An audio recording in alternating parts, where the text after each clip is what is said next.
matter of Quadra Commodities S.A. and XL Insurance Company S.E.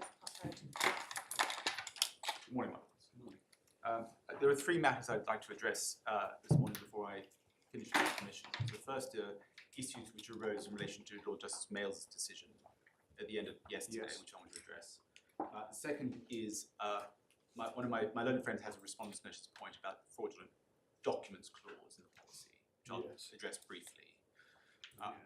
And the third is just the fourth round of appeal, the practical consequences point, which I'll use to wrap up my submission. Good. As far as the outstanding issues are concerned, my lords, I think my lord the Chancellor referred to the order at paragraph 11, which is a core bundle, tab 12.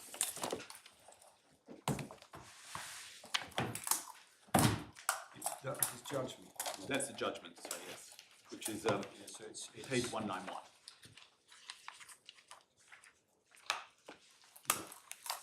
And it's what I should make clear is this was a judgment given in relation to two points which my client sought permission to appeal on. So the background is this.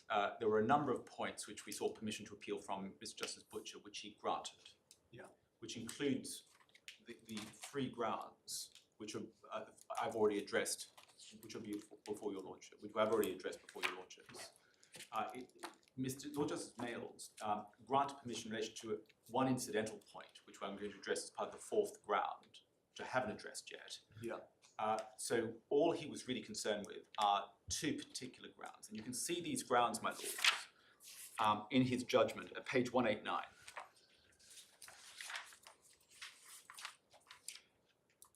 So paragraph 68 and 69 is one point, and paragraph 70 is another point. And these are quotes from our skeleton argument, which we put before the Court of Appeal in respect to the application for permission.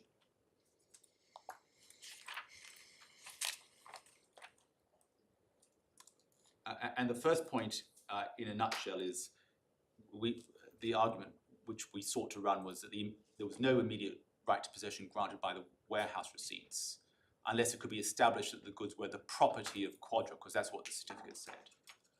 But Lord Justice Mayles refused permission in relation to that point. The second point of paragraph 70 actually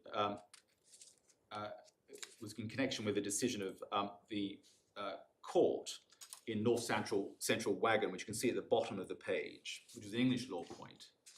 And the point is this: so once someone has goods as a bailee, for example, and they grant a right of possession to someone else, they can no longer grant a right of possession to another person, but not for nemo dat reasons, but for other reasons.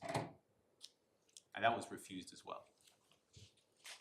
But what Mr. Justice Butcher had allowed was a related argument, or a similar argument, which was no right, or immediate right to possession can be granted if it's already been granted to someone else. So once you, in the same way you can't grant title to one person and then grant title to another person, the argument which we ran before the court and which I ran yesterday, which is if the warehouse or the seller grants a right to possession to one person, they can't then grant the same right of possession to another person, another person, another person. So it's the equivalent of the name of doubt rule. That was permitted, that was allowed. And it was in the context of, therefore, where you have competing warehouse receipts. So the objection taken to these two grounds of appeal, which we sought permission for but were refused by Lord Justice Mayles, really concerned the question whether or not Ukrainian law was or was not relevant to these issues. And that's where discussion about the Brownlee decision and default rule and presumption arose for debate. And in paragraph 11 of his judgment, which you can see at 191, you can see it towards the end of the paragraph, but before the quote, it seems to me that the issue whether there was a right to possession under Ukrainian law as a result of the warehouse receipts was put in issue on the pleadings. But just to make that clear, that relates only to the point for which we were not granted permission to appeal. It had nothing to do with the point where we were granted permission to appeal. And that's why, before I get to paragraph 20, if you can see, my lord, there's an exchange of 183 to 184 in the same tab after Mr. Lord Justice Mayles gave judgment. And at the bottom of the page, I say, I thank Lord Justice Mayles, and I say, if I may just raise a couple of queries. My lord referred in his judgment to an AMO-DAT rule, which is a point we have got permission to appeal on, and the burden of proof point, which my lord has commented on. I assume, and Lord Justice Mayles says, nothing I have said affects the scope of the permission which you already had. I will add a sentence to that effect in my judgment. Very good, my lord. And on the next page he says, if I express myself in general terms, what I said should be understood by reference to the particular points with which I was, and then I interrupted as I won't. So he added paragraph 20 afterwards. Yeah. Exactly.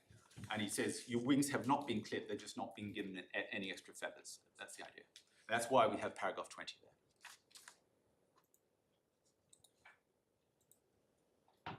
And so I think my Lord Justice Popplewell referred to the permission the initial application. So this is before the hearing at tab 11, page 156. If I remember correctly, I think my Lord referred to this sentence at reason number 2. In the last sentence says it's not open to the defendants to contend that there were in fact parties with such competing interests when they did not seek to prove this at trial.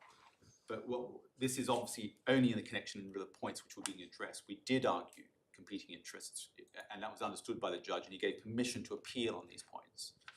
But it's all Lord Justice Mayles was really considering were the additional points for which he didn't grant permission.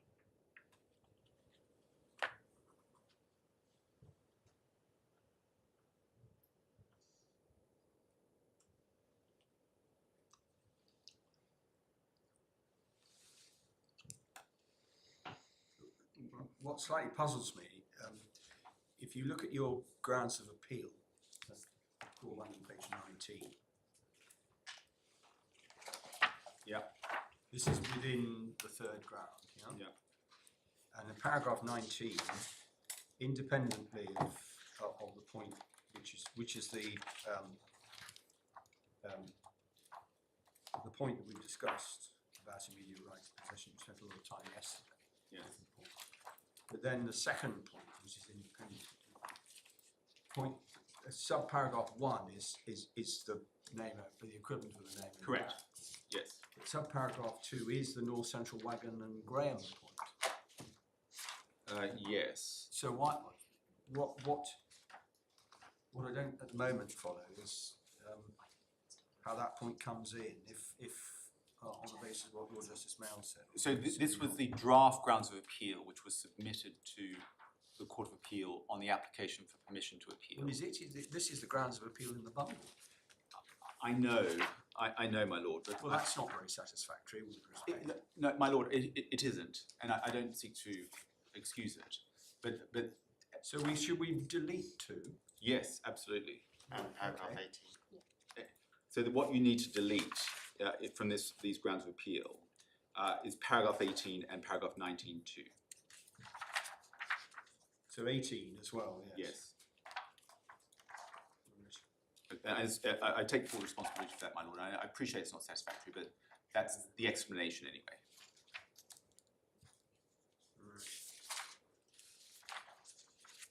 Okay. But just coming back to page 156. My lord, yes. What Lord Justice Mayles is discussing in his paragraph 2 is why he's granting permission on ground 4. Yes? Yes.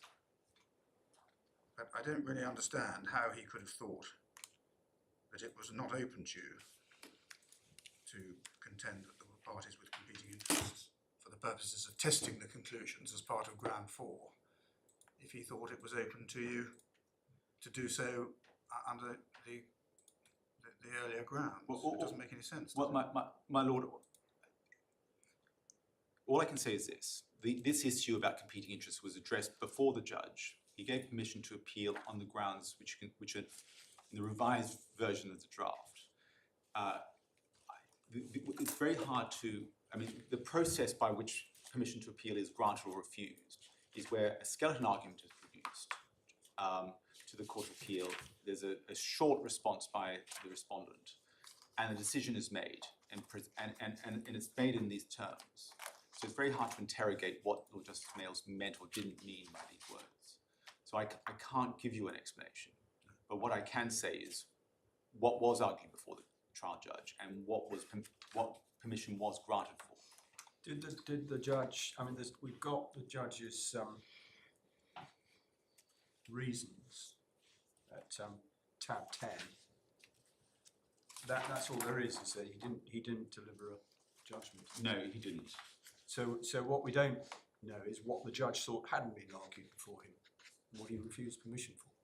Well, we know what he refused permission for because they're the 2 points which plus an additional. Those are 18 and 19. 19 Correct. and He accepted permission. He granted permission for everything else. Did you apply for permission in relation to practical consequences? No, we had permission for most of it. We added an additional point, which Lord Justice Males granted permission for. I think Ms. Healy is trying to indicate something to Mr. McDonald, who's behind you. Oh, sorry.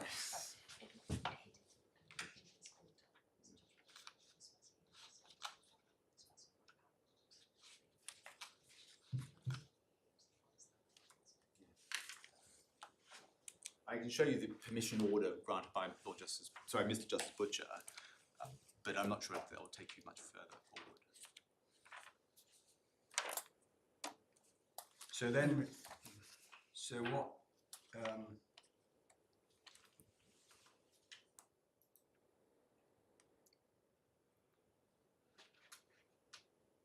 I mean, so what Lord Justice Males was dealing with was which he refuses in the decision, paragraph 1 at page 156, permission to rely on the arguments set out in 68, 69 and 72 refused. yes, He maintained that position that made it clear that he wasn't shutting you out from anything else for Anything which else, permission was granted. But, I mean, essentially you say, so far as the order's concerned, paragraph 3 of the parts under decision and second half of paragraph 2 under reasons, Lord Justice Males just got that wrong, that was open to you. And If he's saying it would be odd for you not to be able to test the consequences by reference to it. correct, If it were open to you already because Mr. Justice Butcher had granted permission. correct. Yeah, okay. At least I understand, thank you. But I'm afraid I can't provide any further explanation than that. Right. So that's that. There was Lord Justice Popplewell also raised a question about the relevance of the validity of the warehouse receipts under Ukrainian law, having regard to their formal validity. And I ventured the comment last night that why that was raised went to the weight to be given to the receipts, and that is right. My recollection was correct. I can make that good by reference to the party's skeleton arguments, if that helps. Now, I appreciate, my lord, that you may not think that was a good point, but that doesn't mean that wasn't the reason why it was referred to. I follow, thank you. Right. So unless I can take you to the skeleton, or I can just move on. It's up to you. I'm sure that Skirshit will take it up if he needs to. If he needs to. Very good. So that brings me to the Fraudulent Documents Clause, which you can see in the policy at page 313, so tab 19 of the core bundle. Sorry, page? 313.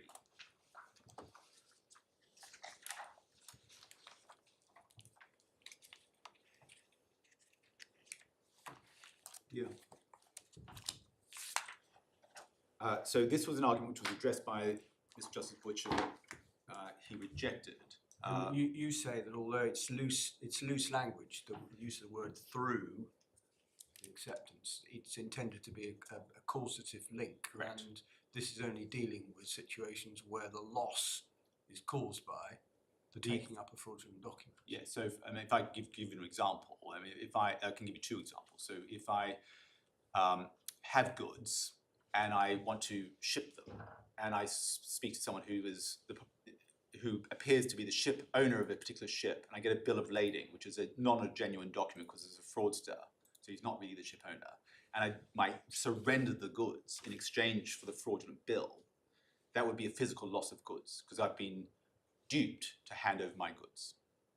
Or if another example is that someone is holding goods on my behalf and someone presents a fraudulent warehouse receipt or bill of lading to take the goods, but they're actually not genuine, then I'd be losing my goods by the acceptance of a fraudulent bill.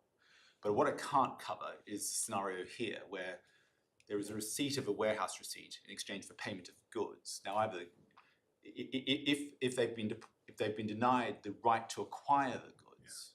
It also covers, the second paragraph covers a sort of misdelivery situation, doesn't it, where somebody delivers against a legitimate bill of lading, Yes. when in fact they're not a holder of the bill. Correct. So we just say it's just not apposite for this. And that then brings me on to, so we also say, of course, that this is entirely in accord with the decision of Mr. Justice Butcher. It's also in accordance with the decision of Mr. Justice Cranston in a case called Engelhardt. Yeah. And you can get an expanded, Yes. as happened in ABN AMRO, but that's not this case. No, so. And then finally, the fourth ground of appeal is practical consequences. Before I address those, there's just 2 points which I want to address arising from yesterday's submissions, just in case I wasn't clear. And I appreciate my submissions may not for me as clear on some points as much as others. The first point was, I hope it was understood that you could have, I accepted that you could have an identified tank or bulk, and it doesn't matter if the same goods are going in and out on a sort of a daily basis. That could be a bulk. I hope that was understood. The second is that, therefore, if a particular bin number or warehouse number, which is containing one type of commodity in the facility, was identified as a bulk, that could give rise to an insurable interest. Even though you've got the provision in the contract between Quadra and the warehouse concerning the mixing of commodities, but that's understood it's of the same type. Yeah. So if that wasn't understood, I hope to have clarified that. I think when we were looking at this issue as well, it's probably just worth looking at an issue. There was obviously a debate about wine, and there was an issue about why one of the changes brought about by the Law Commission, and of course by the Act, was to deal with the wine problem. And this was, just so the court is aware, this was addressed briefly in the Law Commission report, and if I could take my lords to that. It's in the second authorities bundle.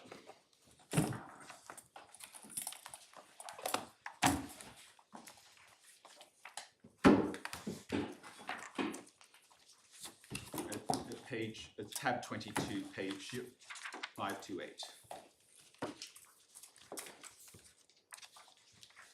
Yeah. And this is the part of the Law Commission's report where they're assessing the current state of the law before they go on to make their recommendations.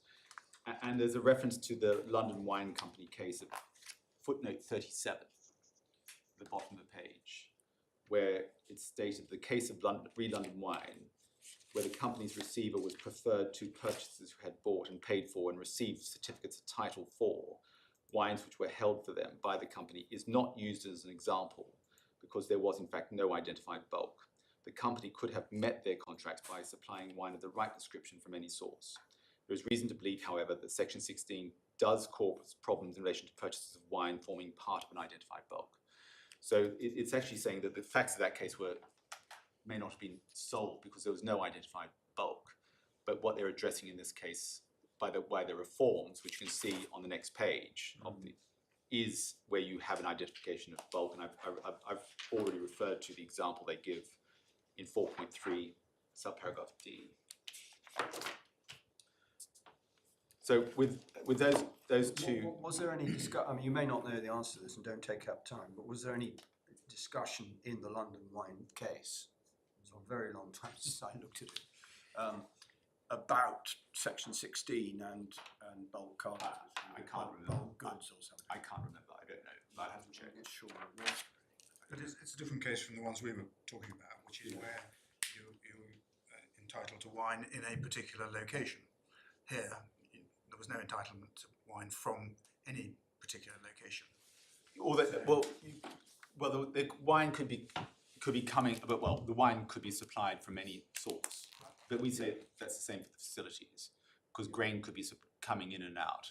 Well, the analogy is with the general stock point, isn't it? It is. They could have had wine of that description in their warehouse, but they could also bring it in from, I don't know, the Wine Society or some other Any number of sources. shipper. Yeah. Okay. I'm not planning to revisit this point, just so you're aware of it. Yeah. And then we have the fourth ground, which are practical consequences, which are a reality check, as it were. And I think the point I'm making is, and particularly by reference to the second ground of appeal, which is the question of identification of either the goods themselves or the bulk of which they form part, in order to allow an insurable interest to arise. The scenario which arises for the purpose of the reality check is this. If you've got, just as an example, 5,000 tons of corn, and warehouse receipts have been issued by the warehouse to 6 different traders in relation to that single consignment.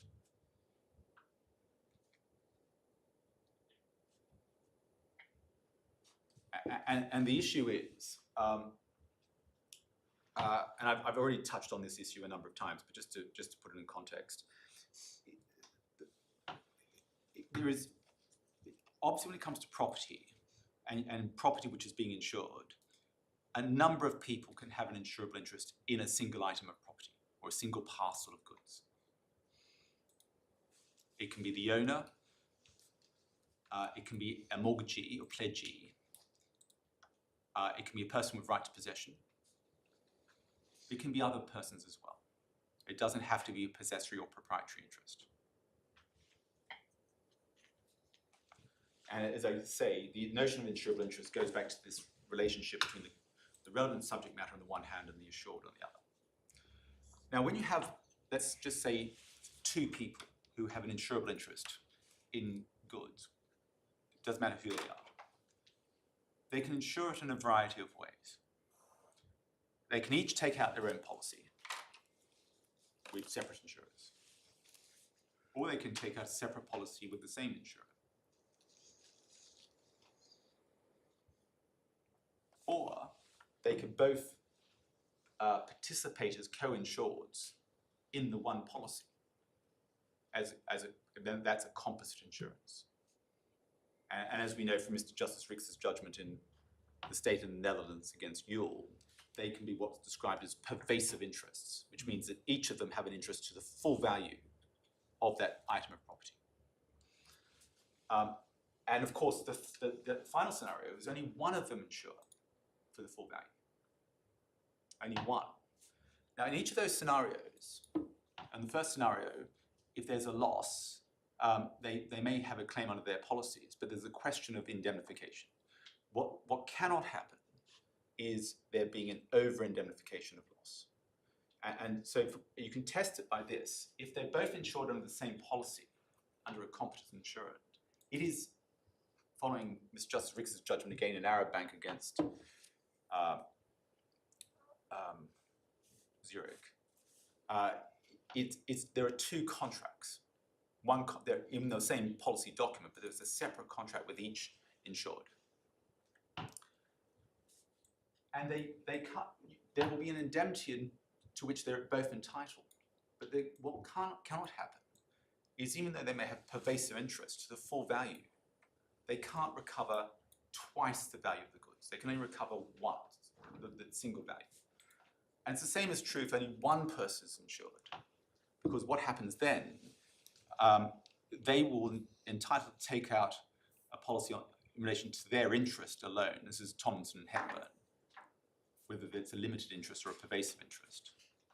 And whatever they recover, they can use to compensate their own interest, but they hold the proceeds on trust for all other persons who are interested in those goods. Now, given those circumstances, we say it would be a very odd state of affairs if, upon an indemnity being granted to the full amount to 6 different traders in relation to a single parcel of goods, that what is happening is a plain over-indemnification rather than actually providing compensation for a single parcel of goods. Because what's happening is that the insurers, either collectively or if there's only one insurer, will be paying out 6 times the loss rather than once. And in those circumstances, because that's such an odd result, I submit, there must be something which has gone wrong in the analysis of the court below. And that is the fundamental issue which is raised by this particular appeal, as it is concerned with a claim under a cargo insurance, a property insurance. Just assume for the sake of argument, Yes. you were wrong about immediate right to possession. Yes, yes. I mean, let's not debate why. No, You're wrong about I'm it. wrong. So they have an insurable interest. So Quadra has an insurable interest in the goods, and assume you're wrong on ground 1. So Yes. the goods exist. There's an immediate right to possession. They Okay. have an insurable interest. They're entitled to indemnity under the policy. Yep. Why is it of any relevance that there may be 6 other people who also think they've got an immediate right to possession or an insurable interest, who have rights to recover under their policies? Because there's no, unlike the examples that you give of Tomlinson and Hepburn, where you're talking about a series of people with an interest in the same in the same goods, who are in some sort of relation with each other. In this example, there's no relation between Quadra and all the other traders. They all happen to be victims of the same fraud.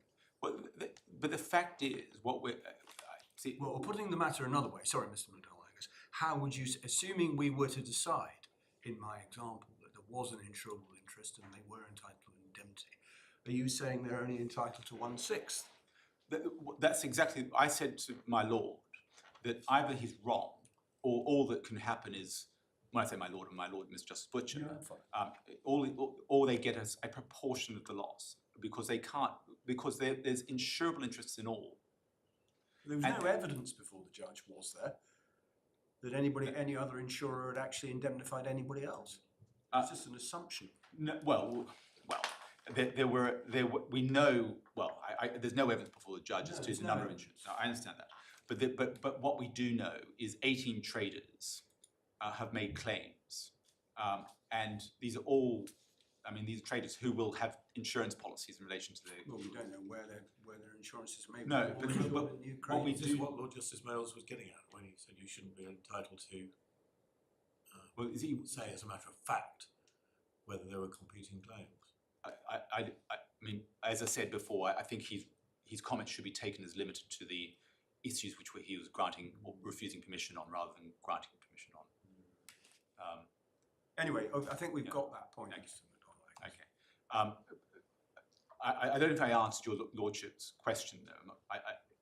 Well, I don't think I did it satisfactorily, but I did. Well, you've answered it. That's very helpful to have an indication.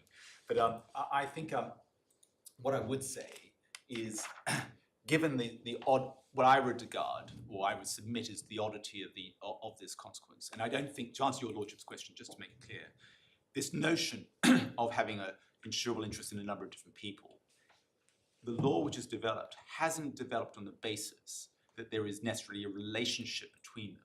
I mean, in most cases there will be, I accept, but the law is never, none of these are, wherever the law considers this in all these examples, there is never an issue as to whether or not there is actually a legal relationship between them. The only time it ever comes into play, possibly, is where the insurers want to exercise the right of subrogation using the rights of one co-insured against another co-insured.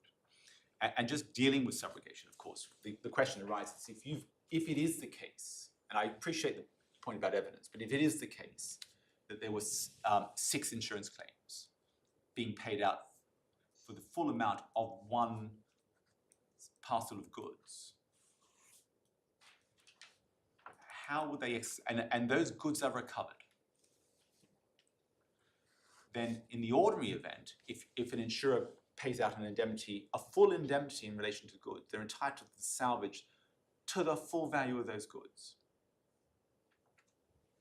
So here, what the court's decision, and I appreciate this is just testing the decision itself, the court would be raising the question that these insurers will not be entitled to exercise the right to salvage to the full value of the goods. Either they share, which would be wholly novel, or only one gets the right to salvage. But the question is who, when they've all paid out a claim in relation to that one set of goods. That would be very unusual. I can't even think of an example where that has happened before.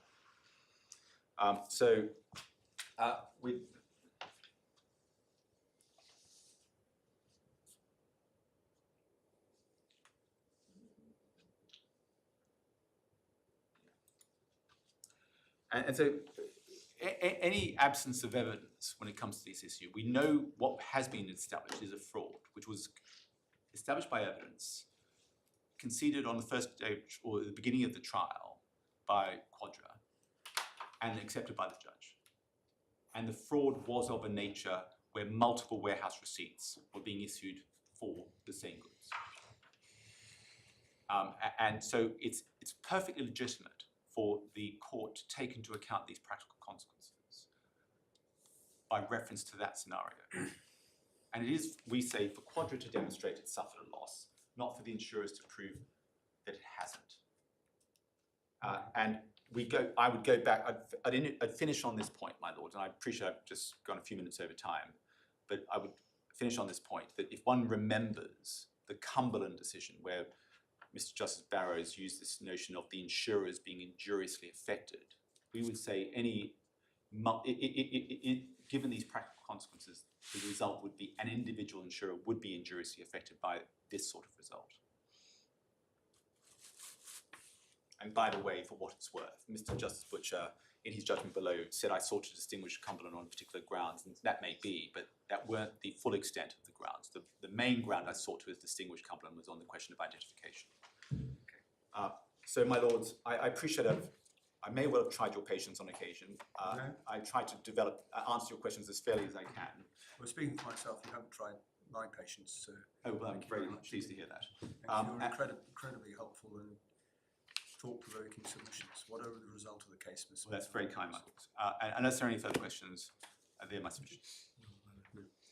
No, thank you very much. Yes, Mr. Curtis. My lords, as the court will be aware, Quadra's claim at trial was advanced on the straightforward basis that cargoes of grain which were physically present in the elevators owned and operated by the Agroinvestgroup in Ukraine, and in which Quadra had an insurable interest, were lost to it.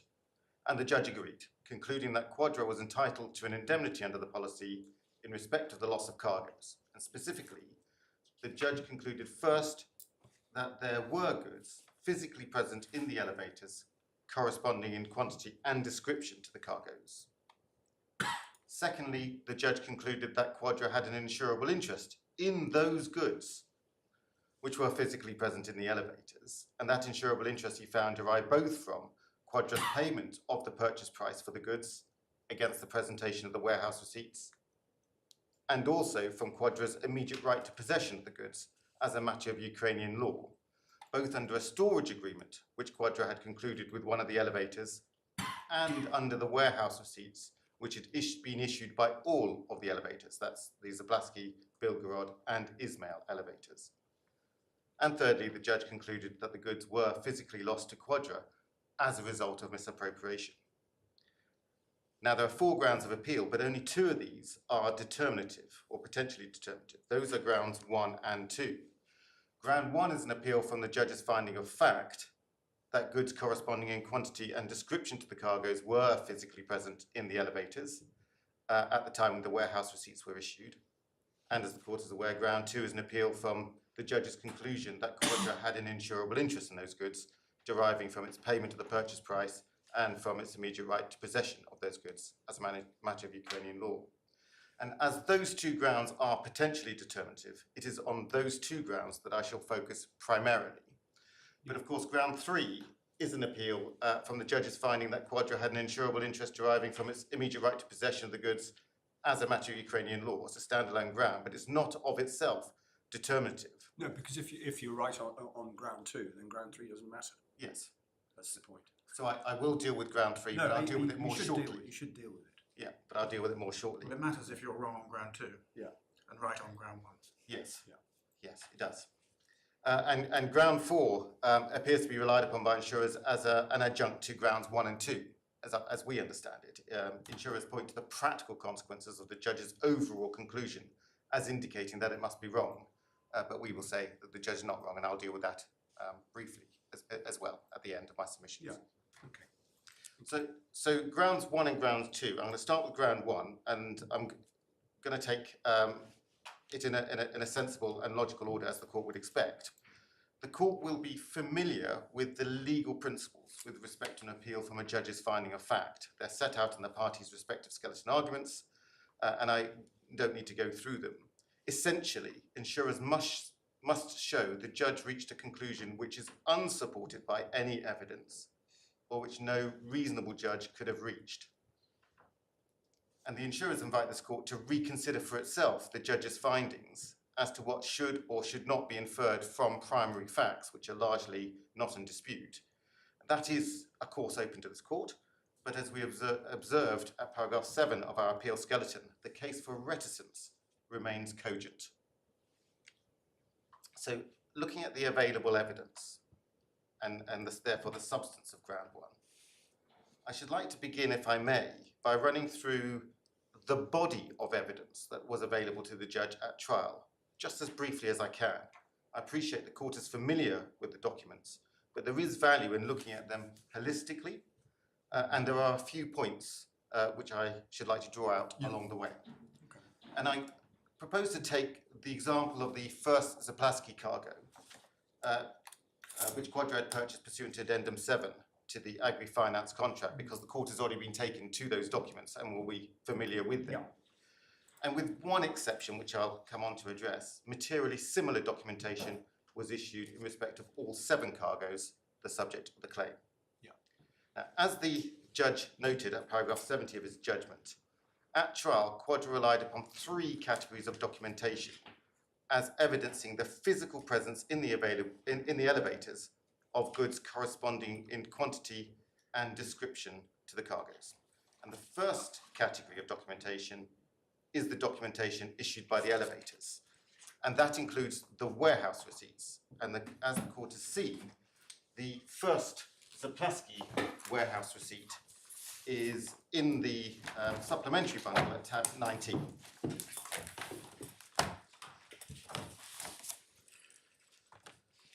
Page 220. And what the court will note is that it's on the Zaplaski elevator letterhead. That part of it has not been translated, but at the top of the page it refers to the Zaplaski elevator. And the address of the elevator is given in the top left-hand corner. It starts with 66521. And then there is some language, it's not translated, but we know that's the address from the body of the warehouse receipts itself, because later on it does refer to 65521 and then a street name as being the address or the site of the warehouses of the Zaplaski elevator. Is it the case that these documents were issued with the Ukrainian heading but English text, or is this a translation? No, sorry, this is the document as issued. That was issued. And there was some evidence as to the form of the documents. In Ukraine, there's a standard form which is entirely in Ukrainian, as one would expect, where there are 2 parts to a warehouse receipt. Yes. This version, which was issued in this case, yes, was called, or referred to at least by some of the witnesses, as an international version, so that the international financing banks could understand what it's meant. The storage agreement, which my Lord Justice Snowden drew attention yesterday, is in both. Is in both, which you quite often see. Yeah. Yes, that's right. Okay. So the first point, additional point in a sense, we ask the court to note that there is one and only one Zaplasky elevator. Sorry, by that, do you mean only one company or only one facility? Both. Because, I mean, in the judgment, the word elevator gets used interchangeably. As a matter of fact, as I understand it, each facility is owned, warehouse, I think it's called in the agreement, is owned by a separate company in the group, which Yes. makes sense.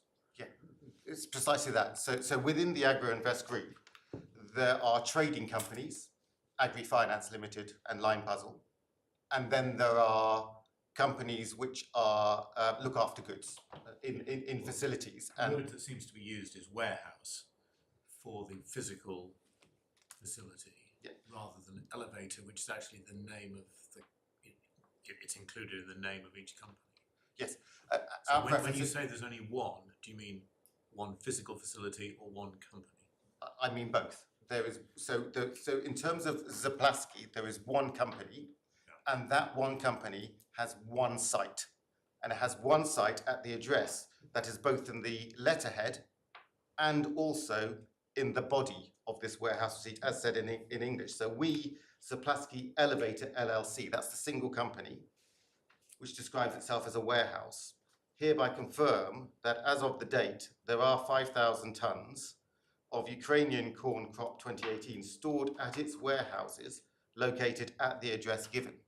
So within the one site, there are a number of buildings, but you can, so certainly so far as Bastico are concerned, and we can see that in a moment when we come to their reports, they present themselves at the site, at the facility, at the address given, and then they are taken to the relevant building within that site to identify the particular commodity concerned. But there's only one warehouse, as in one facility. Yes, one facility, one site, one complex, one reception, Yeah. one place where you attend when you're asked to go and inspect, or one company who you ask to deliver goods to you. Yeah. So this is the warehouse receipt against which Quadra paid 80% of the purchase price for these goods. So, and just to be clear, Quadra paid 80% of the purchase price of the goods under the Agri-Finance contract. So those are the goods that were stored at Zaplasky and at Bilgorod. In relation to the Ismail contracts, Quadra paid 100%, and those are the goods that were stored in the Ismail warehouses. It's a point, it's not a big point, but certainly it's part payment or full payment in some cases.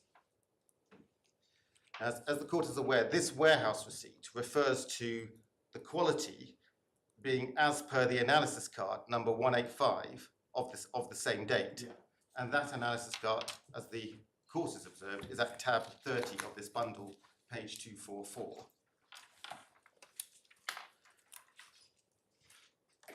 And that analysis card again confirms that 5,000 metric tons of corn was being stored in the Zaplasky elevator to the order of Quadra.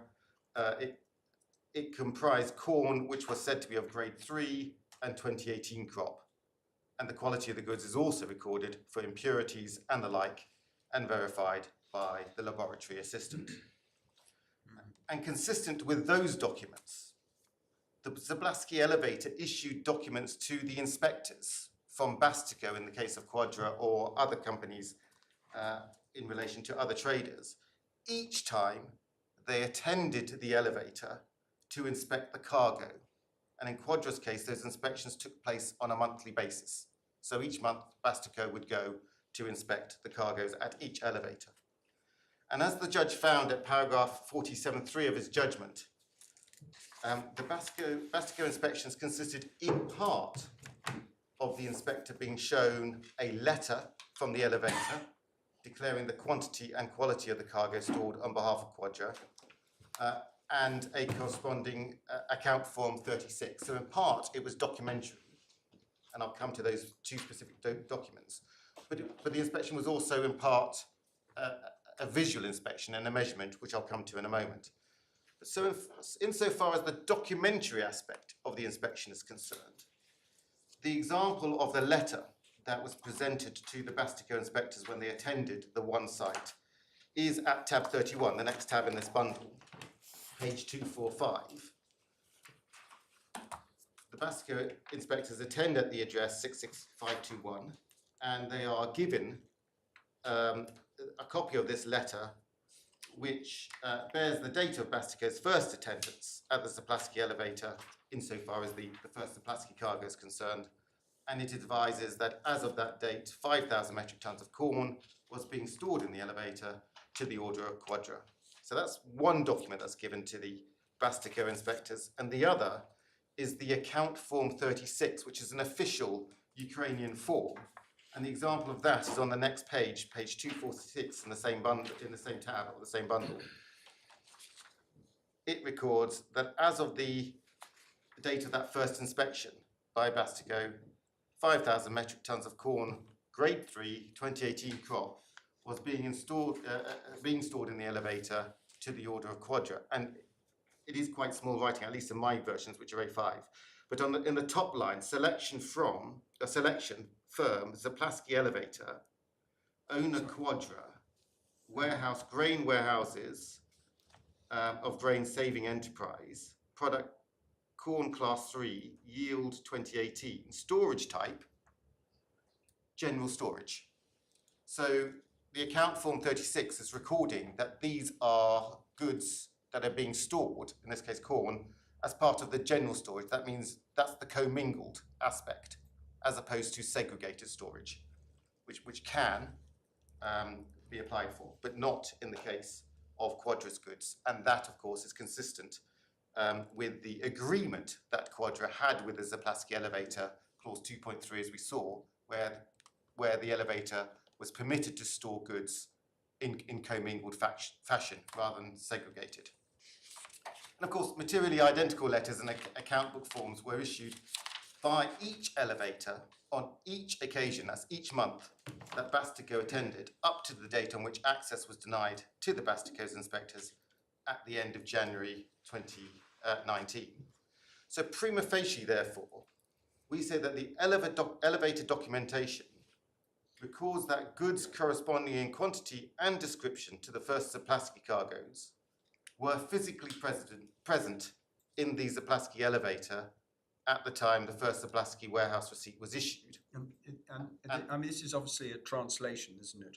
This one is. This one a is, translation. yes. But the original, I'm not asking to see it, but the original seems to have in fact been signed by 4 different employees. Yes. With varying roles. Yes, precisely. So if they were all, if this was in truth just, as it were, a complete forgery, a complete sham, there weren't any goods, then 4 people, these 4 people would have to have been implicated in the fraud. yes, On the face of it. yes. Much more likely, we say, is that at least one cargo of goods, one parcel of goods existed, which these 4 people saw or at least knew about and was being stored. And that what was being done is that one parcel of goods was being sold a number of times, rather than no goods existing. Well, I'm not sure there's any evidence about it, but the impression one has is that the facility has plenty of wheat and corn in it. Silos are full, but what's happening is that the fraudsters are selling the same grain to umpteen people, which far exceeds what they've got in the warehouses. Yeah. There is evidence which I'll come on to, which is, of course, the evidence that the insurers adduced as to the nature of the fraud. And I will just identify where in the closing submissions that was, just so the court is familiar with it. But it's precisely that the same goods were sold a number of times. Yeah. This is the capacity analysis, is it? Well, it's partly the capacity analysis, but it's also the evidence of Mr. Scott. Mr. Scott, for example, who was a loss adjuster instructed by underwriters in relation to a claim made by Suntrade, but whose evidence was adduced by the underwriters in relation to this case. There was a second loss adjuster. There was a former policeman who adduced a statement. There was also a gentleman who worked at the Zaplasky elevator, for example. And I'll take your lordships to that reference, just so you can see it. But all consistently said the same goods which were there and was being showed to different inspection companies were shown to a number of inspection companies, were being sold a number of times. And that is why the case that was put against us in relation to the nature of the fraud is essentially that goods did exist. What was happening is there were being multiple warehouse receipts were being issued in relation to those physically present goods, so that the warehouse receipts were not accurate in that they didn't give title. Or so what was the inaccuracy was said to be is that the warehouse receipts were inaccurate as to the rights they conveyed, not inaccurate as to the goods to which they related. I understand that point. The capacity analysis, I haven't seen, I don't know if we've got it in the bundles. Not itself. But have I understood correctly that its purpose was for underwriters to seek to establish that essentially these facilities were full on the dates when the warehouse receipts purported to be receiving additional your cargo in? Was that the point that was being made? It was. So the capacity analysis looked at all the it's a documentary exercise rather than going in and looking at what the results of the inspections Yes. actually was. But the documentary exercise, looking at all the warehouse receipts that were issued, working out what quantity, tonnage of goods should be in the warehouses according to those documents. At the time the first Zaplasky warehouse receipt was issued, the first Zaplasky warehouse, on the basis of the documents, would not have been full or over capacity, for example. But there came a point in time after September, maybe it was October or November, where there must have been a fraud, looking at the documents that were issued, because the quantity of goods for which documents were issued exceeded the capacity of the warehouses. So the capacity analysis didn't show that there must have been a fraud in September 2018. There was no evidence as to when the fraud started, but the capacity analysis didn't establish that. It showed that the fraud must have been on foot sometime a little later. Between September 18, maybe it was October, I can't remember specifically, maybe October, maybe November, but certainly in that frame, and by the time you get to January. So according to the documents, the warehouses should have been overflowing with goods of wheat, corn and barley. Yeah. But again, it was, I think, said to be pretty neutral. Ultimately, the capacity analysis, it didn't go much further than establishing that there must have been a fraud, documentary fraud taking place. Thank you. Okay. So those just running through the body of the evidence, those were the examples of the elevator documentation. And of course, the second category of documentation the judge had in mind and that Quadra relied upon at trial were the Bastico inspection reports.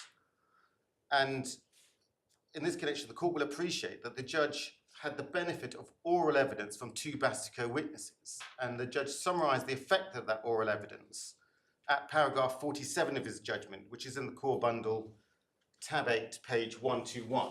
And the court's already been taken to this, but it's just worth. Yep.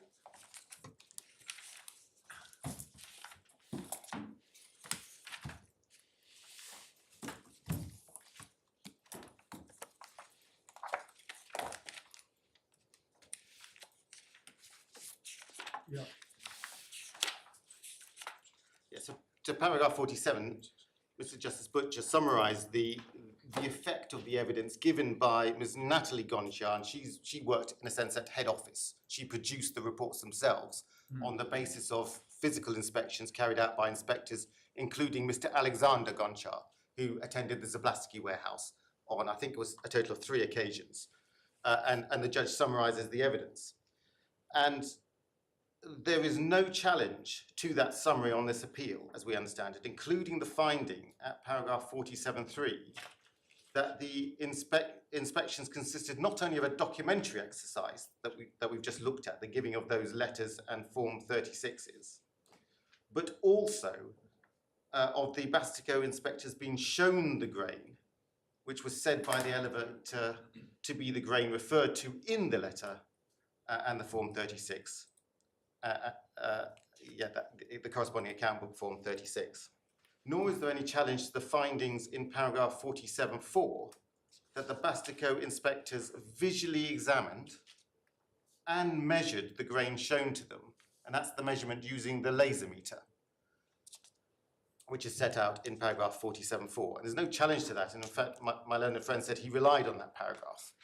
But what we say, what's important from that paragraph is the fact that grain was physically observed to be present in the elevators in quantities that were measured using a laser meter to be larger than the amounts that were being held or said to be held for Quadra. And we say that that's an important finding to which the judge had regard. And it's the results of that visual inspection and measurement taken by the Bastico inspectors, which were recorded in the Bastico inspection reports. And the example in relation to the first inspection of the first Zaplasky cargo is in the supplementary bundle at tab 32.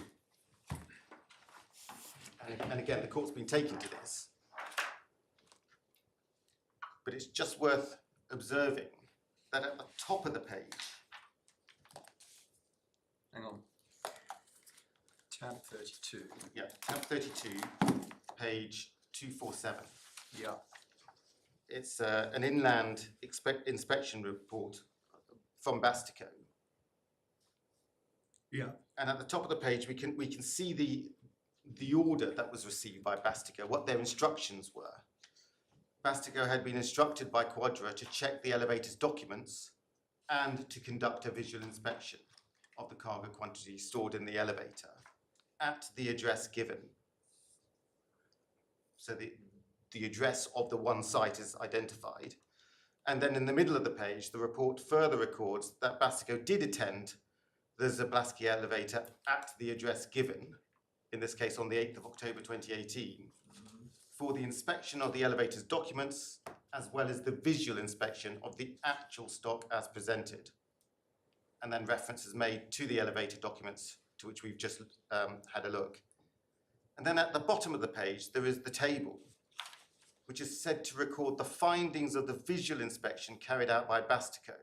And just above the table, it says, based on measurement of grain silo of Zaplasky elevator at the address given, the stored quantity of goods on account of Quadra. And the table's then set out, and column 1 records that the commodity is corn grade 3, and it's common ground that the information concerning the grade of the corn derived from the elevator documents, as the Bastico inspectors could not ascertain the grade of corn for itself upon the visual inspection. Column 2 records the quantity of grain according to the elevator documents, and column 3 then records the Bastico's inspector's own finding as to the quantity of grain visually inspected, which was based on measurement taken.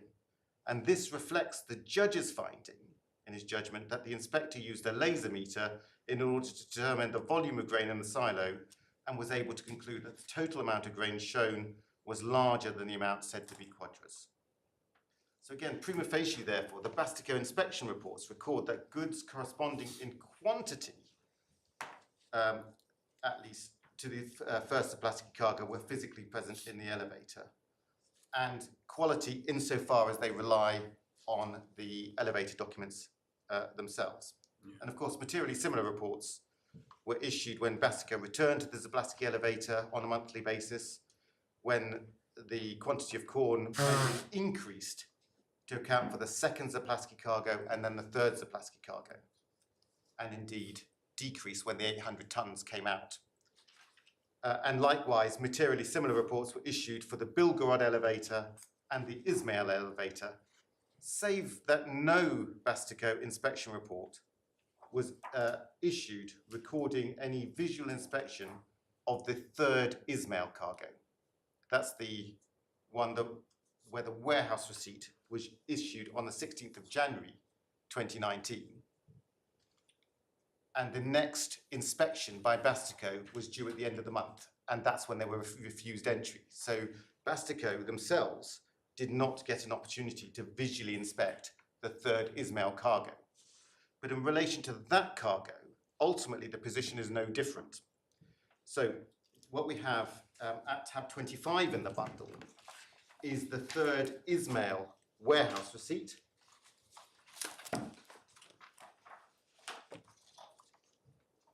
which records that 4,150 tonnes of barley, crop 2018, was being stored in the Ismail elevator to the order of Quadra. And then in tab 56, I hope, check that, yes, there is the quality report for relating to the third Ismail cargo, bearing the same date, which also records that 4,150 tonnes of barley crop 2018 was being stored at the Ismail elevator to the order of Quadra.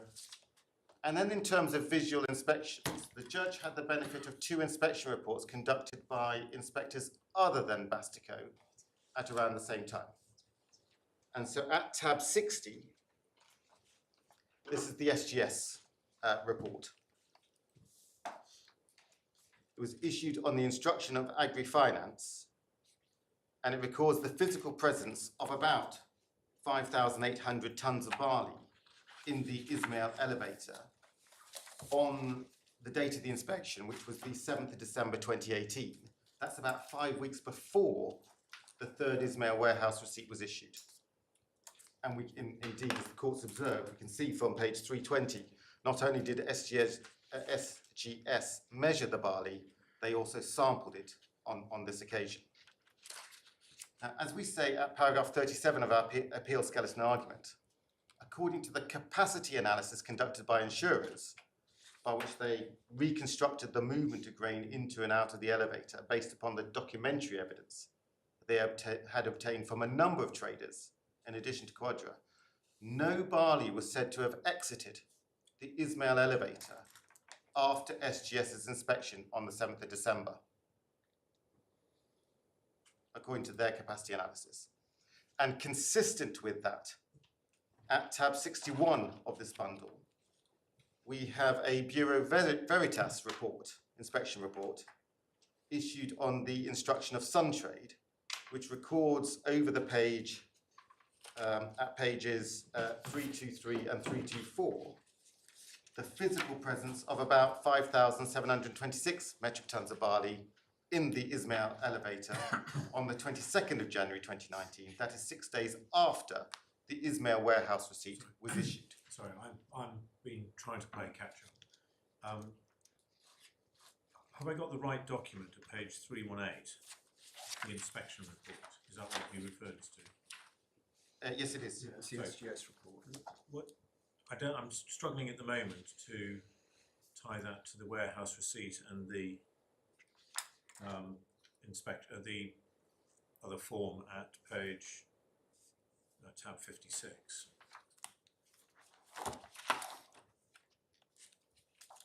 What's the connection? I understand why tab 56 is connected to tab 25. I'm struggling to understand why I'm making the connection. This just relates to the barley that was in the relevant silos. It's not on behalf of Quadra as such. Exactly. It's simply But it's to also a do with the month. physical presence of 5,000 tonnes. But it's also a month earlier. Yeah. Yes, so it's the combination of what the report at 318 and the report at 322 predate the point goes and like- postdate. But the point goes like this, doesn't it? That the insurer's case was the insurer's case on appeal is that the judge was wrong to find that 5,000 tonnes of barley of the relevant description was present in the elevators. Yes, This document shows that on the 7th of December there was 5,000 tonnes of barley of the relevant description in the elevators. Their own analysis, capacity analysis, shows nothing left. The fact that nothing had left is then borne out by the BV report, which shows that on the 22nd of January there was 5,000 tonnes of barley in the elevators. yes, Ergo, on the 19th of January, when the warehouse receipt for Quadra was issued, there must have been 5,000 tonnes in the elevator. Okay, got it. yes. So there was physically present, there were 5,000, I think certainly at least 4,150 tonnes of barley is what Quadra needs Yeah, in the elevators Yeah. Yeah. at the relevant date. It may be that other They might have sold that to traders, 15 different people, but the fact is, there was physically present. yes, I'm not sure we ever got up to 15. I think the suggestions was 5 or 6 others, or 5 or 6 receipts, maybe a few more, but certainly others were interested in the physical goods. But on this point, we're looking at whether the physical goods existed. Yeah. And this evidence goes to whether the physical Yeah. goods existed. Got it. So, in short, the documentation with respect to the third Ismail cargo on this issue is effectively the same as that for the other cargoes, albeit the inspection reports aren't those of Bastico, but of 2 other inspection companies in relation to the physical existence.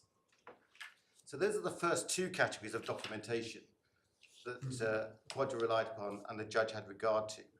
And the third category of documentation Quadra relied upon at trial, as evidencing the physical presence in the elevators of goods corresponding in quantity and description to the cargoes, relates to Quadra's physical receipt of 2 parcels of grain that had been stored at the Zablaski and the Bilgorod elevators during the period covered by the first Zablaski and Bilgorod warehouse receipts. So the 2 parcels of grain physically delivered.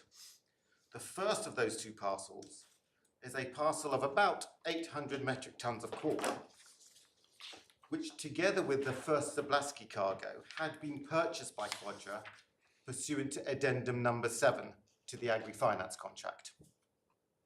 So all of the 5,000 metric tons of corn purchased pursuant to addendum number 7 was stored in the Zablaski elevator, and hence the first Zablaski warehouse receipt records the presence in the elevator of that 5,000 metric tons of corn.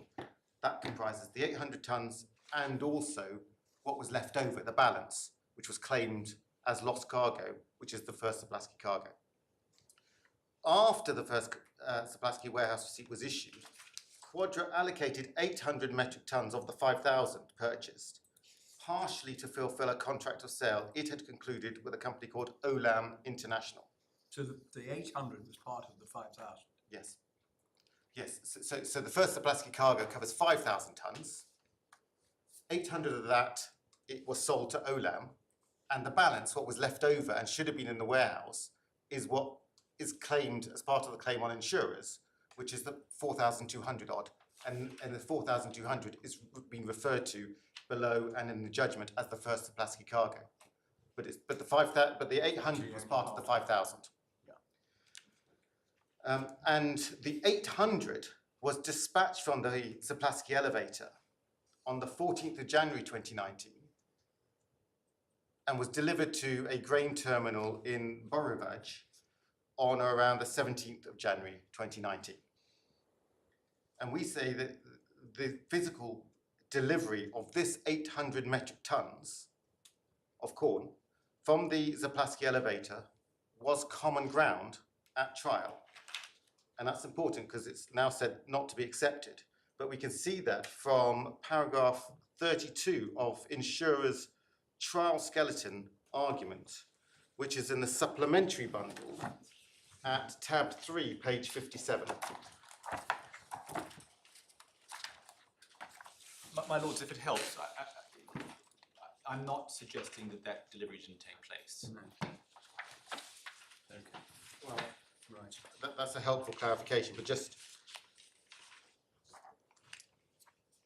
we can see that it wouldn't be open to my learned friend to suggest that in any event from paragraph 32 of insurer's trial skeleton argument, where Quadra allocated about 800 metric tons of the addendum 7 cargo to be used partially to fulfill its obligations under contract with Olam International.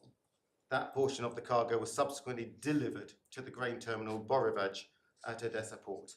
So there was a physical delivery of that 800 tons out of the 5,000 that was purchased pursuant to addendum 7. And I mean, there is, for what it's worth, and it's important in relation to another aspect, but certainly Quadra's contract with Olam is in the bundle, tab 29, and that records that it was for corn grade 3 2018 crop. That was had to be delivered to Olam. That's in the supplementary bundle, tab 29, page 236.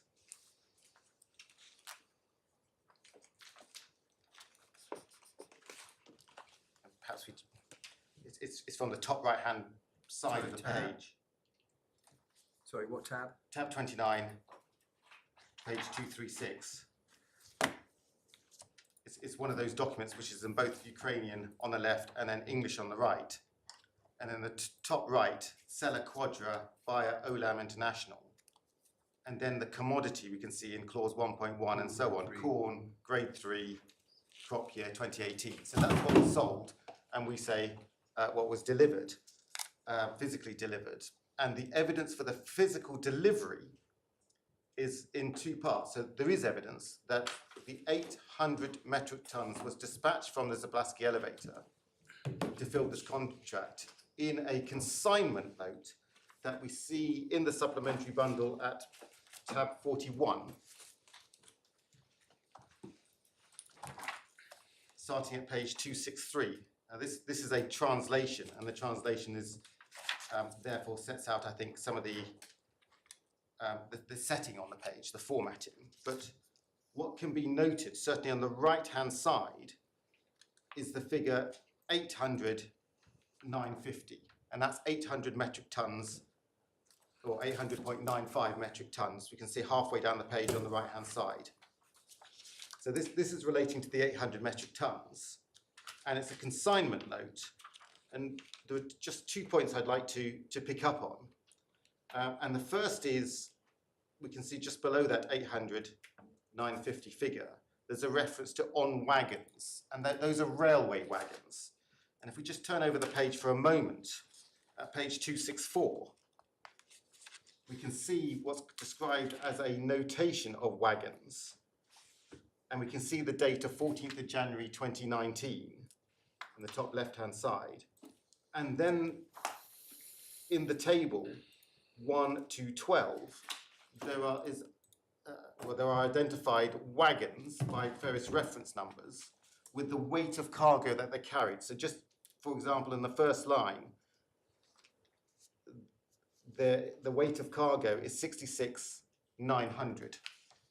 So that's 66.9 tons of corn was carried pursuant to that particular railway wagon, and so on. I say, and there's 12 of them. So that is a reference to delivery of this 800 metric tons by way of 12 wagons, amounting to a total of 800 tons in that document. And the other point to note is there are a number of pages that follow, which aren't necessarily easy to read. But if we just go to 277 as an example, page 277.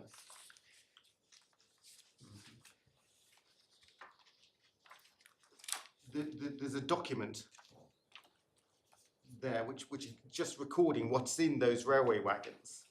And I say it's difficult to read, but on the left-hand side, just below the words about grain quality from, there is culture, origin, year of harvest, class, colour. And you can just make out in the manuscript 2018 and 3, that's the year of harvest and the grade. So there was evidence before the judge as to this 800 tons being physically delivered and being delivered by railway wagons. And in a sense, all of this is made slightly clearer by a document that was produced by Quadra, which is in tab 57. And what we get here is Quadra's summary of the position in relation to the delivery of 800.95 tons to Olam International. And corn, grade 3, Ukrainian origin, crop 2018, dispatched to Odessa, and it gives the register of railway wagons. And that first line again corresponds, you have the same figure, 66.9 metric tons of corn in that first railway wagon, and so on, all the way down to the total of 800. So there was a physical delivery of this 800 tons from the Zablaski elevator. And it's because this 800 metric tons of corn purchased by Quadra pursuant to addendum number 7 was delivered to it to fulfill the Olam contract. No claim has been made by Quadra under the policy with respect to that parcel, only for the balance which constitutes the first Zablaski cargo. So it follows that 800 tons of corn, grade 3, 2018 crop, had been in the Zablaski elevator as at the 14th of January 2019 when it was dispatched. The certificates we've got at 266 and following behind tab 41. Who are they issued by? Are they the result of sampling, or were they just Well, it's, taken from some other document? it's very difficult to tell. You can see it on page, yes, 266, certificate number. But the enterprise name at the top of the page hasn't been quite been translated. It comes out as TQ/Z. But it looks to be an official Ukrainian form approved by the Ministry of Agrarian Policy and Policies and Food of Ukraine. So the form looks to be that, but certainly it's signed. I can have a look to see, but well, it wouldn't be right for me to speculate. This was the document, and this was a consignment note that was issued.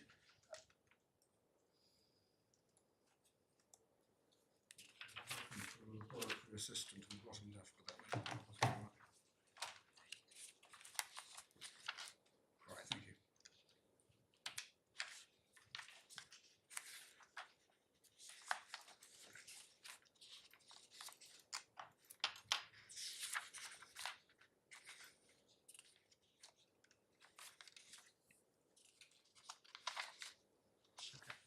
So in a sense, because it was common ground that there was a physical delivery, these documents weren't interrogated in the way they might have been had it not been common ground. But the reason I've gone to There's no these... suggestion that what was delivered to Olam wasn't grade 3 2018 corn, because if what they delivered had been grade 6 and or 2017 for some reason, then there'd been an obvious outcry, assuming that they bothered to sample it. Yeah, but there was no evidence of any complaint from Olam, certainly. But the other point about these railway wagons is one I'll come back to later, because we say that the 800 tonnes here was being ascertained by this stage once it was being put onto these railway wagons for delivery to Olam. And that's the point that I'll come back to later in relation to how we construe the contracts. But say I can pick that up. I've done the documents now. I can come back to the point later. But certainly in relation to the physical presence, common ground that 800 tonnes of the 5,000 was in the Zablaski elevator. And we say that is some, and the judge agreed, some corroborative evidence that physical goods did exist in the elevator at the relevant time. And the second delivery I can take more shortly. Second delivery on which Quadra relied was the delivery of 3,000 tonnes of corn, which had been purchased by Quadra pursuant to Addendum 8. And the court will be aware that the claim that was made under the insurance related to Addendum 7, Addendum 9, and Addendum 10. No claim was made in relation to the corn purchased and stored in relation to Addendum 8, because all of it was delivered to Quadra. Nonetheless, corn, we can see Addendum 8 at tab 27.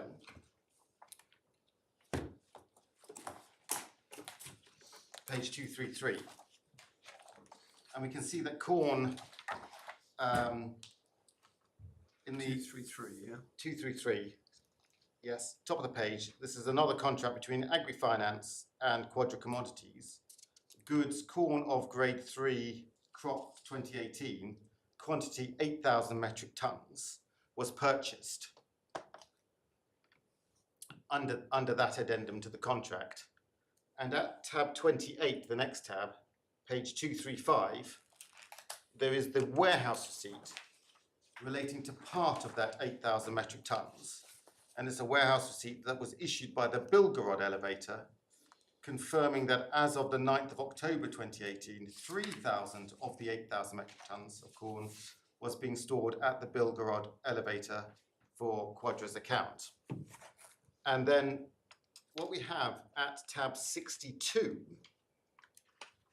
are the storage declarations by which Quadra declared cargoes for cover under the insurance policy. Sorry, The 62. Yes.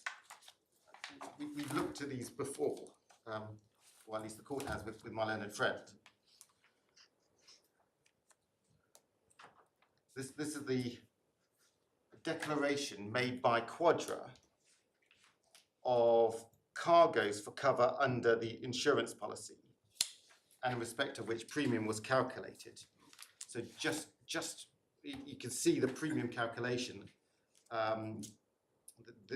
in the pink heading at the top of the page. Country identifies it as Ukraine, and then the warehouse, there's a reference, goods, quantity, and so on. And then if you move along that column, there's a so that row, there's a column for storage premium, and you can see that premium's calculated based upon the number of days that a cargo is stored at each location. So the function of this document is to declare goods to the policy, and it's on the basis of this that premium is calculated. And this particular version that we're looking at on page 327 is dated the 30th of November 2018, and it's cumulatively updated each month. So that there'll be another one for 31st of December 2018, which is a cumulative one. It records the position moving forwards. And what we see at page 328 in this version, the November version, we see two things. Well, not only goods were delivered from the Zablaski elevator, but also from the Bilgorod elevator. Let me just break that down. Alongside Zablaski, we see a contract reference number, 181-102-97-8. And that's a reference to Addendum 8. Hang on a moment. Give me that again. Yep, so Zablaski elevator, the third entry down is 181-102-97-8. I must be looking at the wrong thing. Page 328, is it? 328.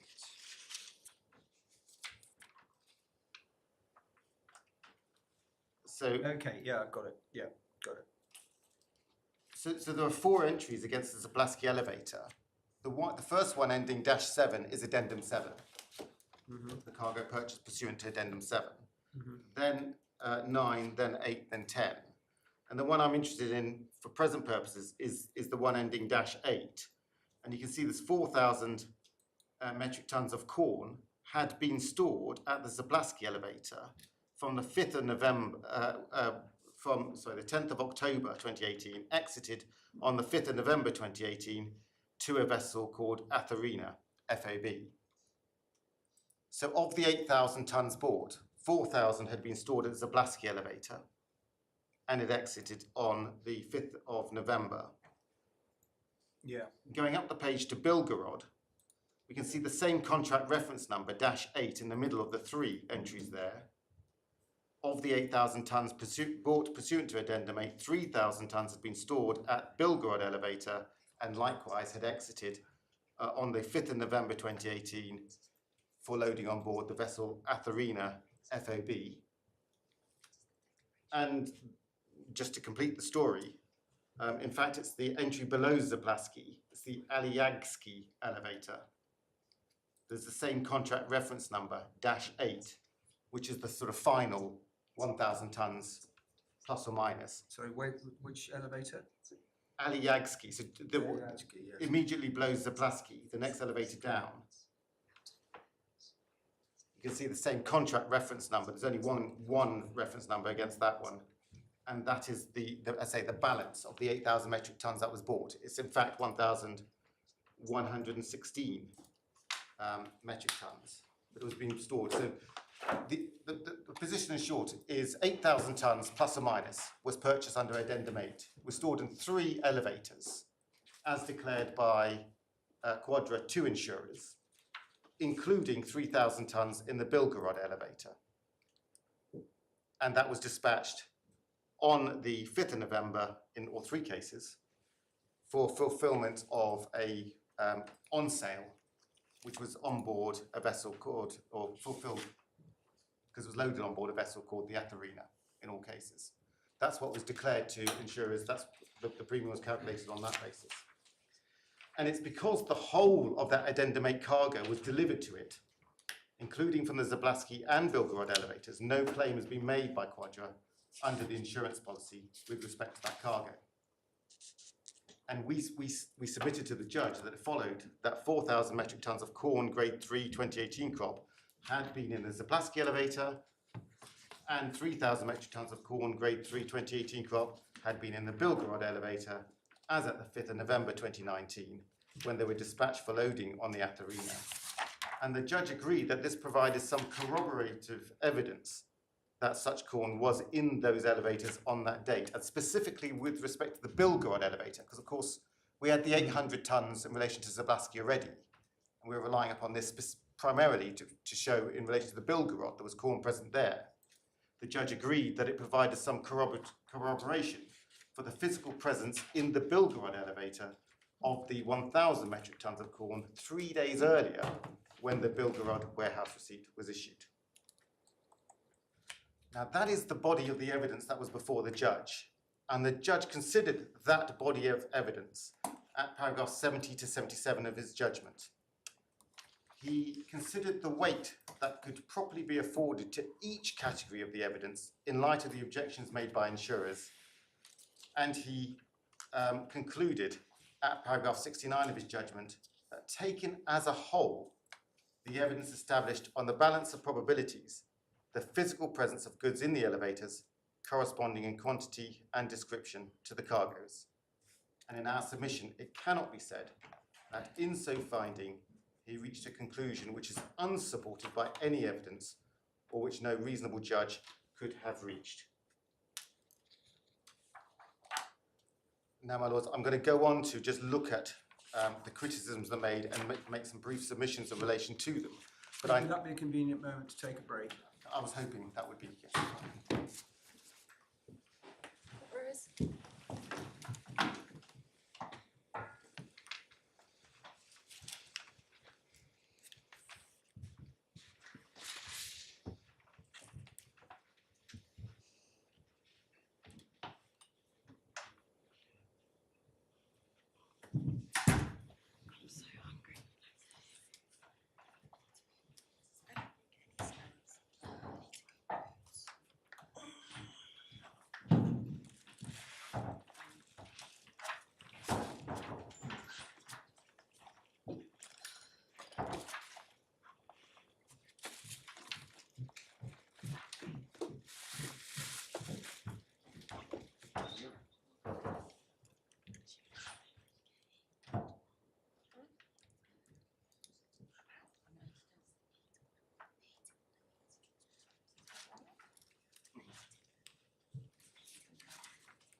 my lords.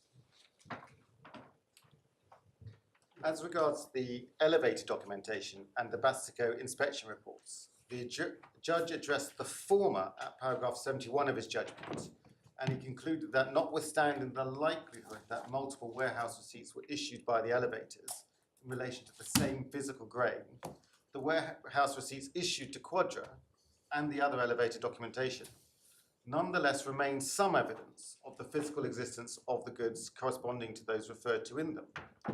And as regards the Bastico inspection reports, the judge addressed these at paragraphs 72 and 73 of his judgment, concluding that these were the most important evidence to which significant weight could be attached.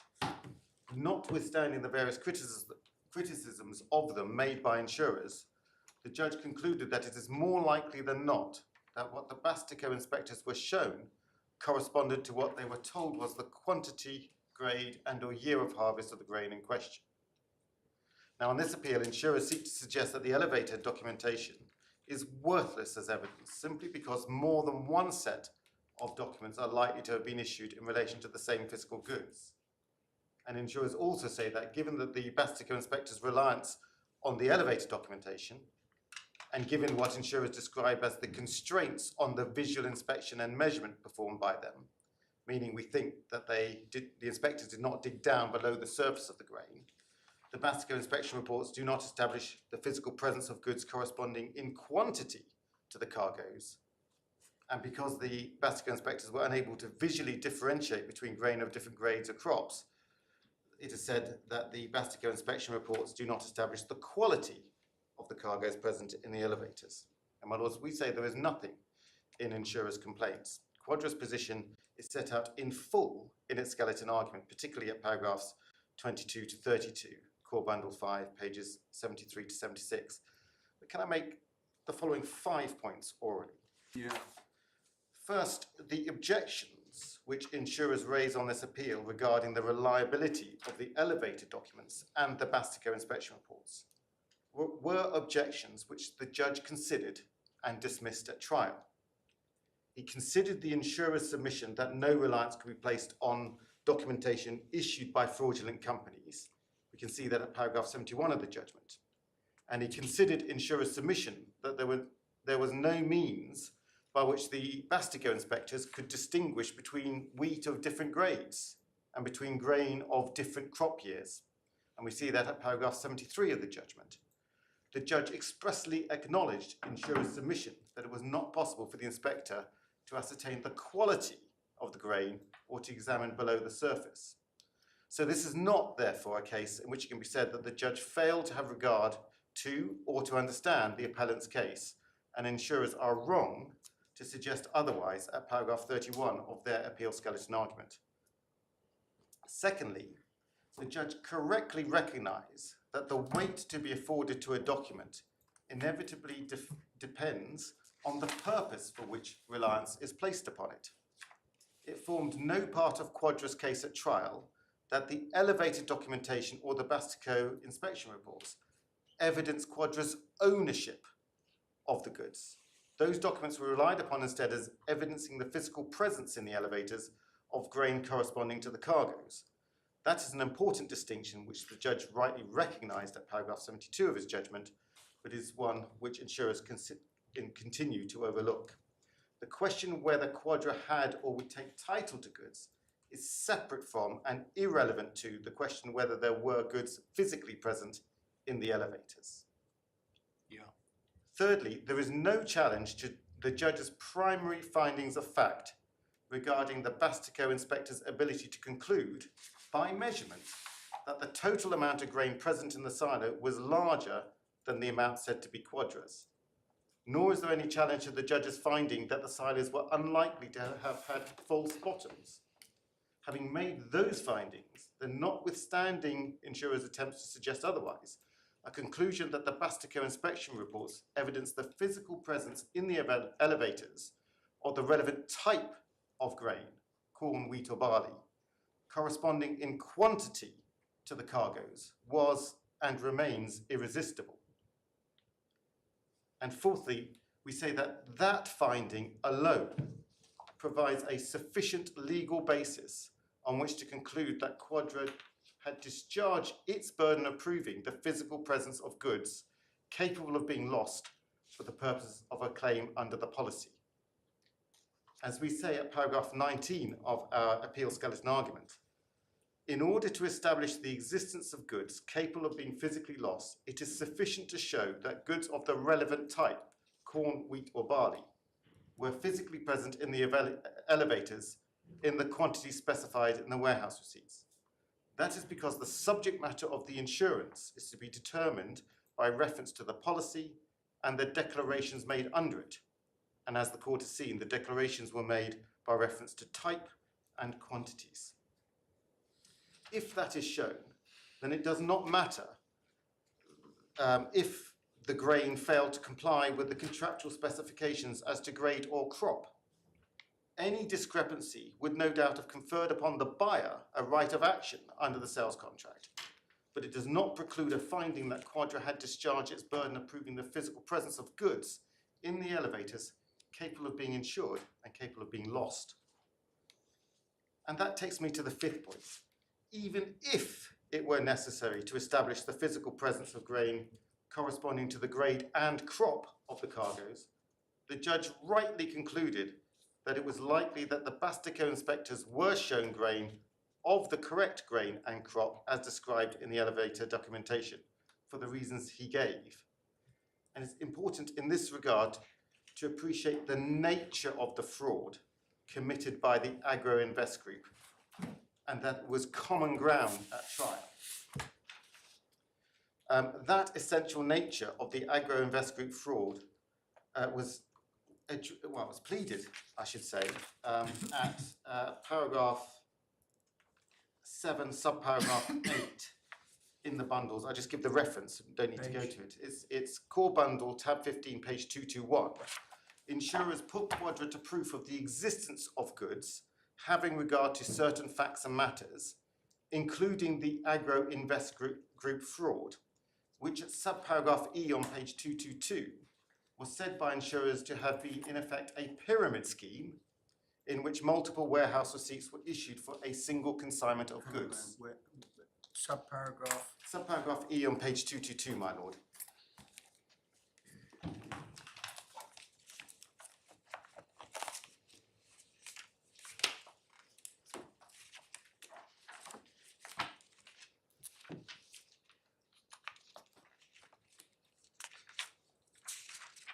So paragraph 7, subparagraph 8 begins at the bottom of page 221. It's responding to a plea in paragraph 4 of the amended particulars of claim, which Quadra said it had an insurable interest in goods. And insurers put the claimant to strict proof that it had an insurable interest in each of the cargoes, and put Quadra to strict proof that the cargoes in fact existed, having regard to the following facts and matters. And the facts and matters set out relate to the Agroinvestgroup fraud. And the nature of that fraud is referred to in subparagraph E on page 222, where reference is made to a statement from the Ukrainian Grain Association that, in effect, the Agroinvestgroup operated a pyramid scheme in that multiple warehouse receipts were issued for a single consignment of goods. So that was the pleading, and that essential nature of the fraud was then addressed in the evidence, and I said I would give your lordships the reference. Insurers made reference to the evidence on which they relied in their closing submissions at trial. It's in the supplementary bundle, tab 6, page 150, starting at paragraph 38.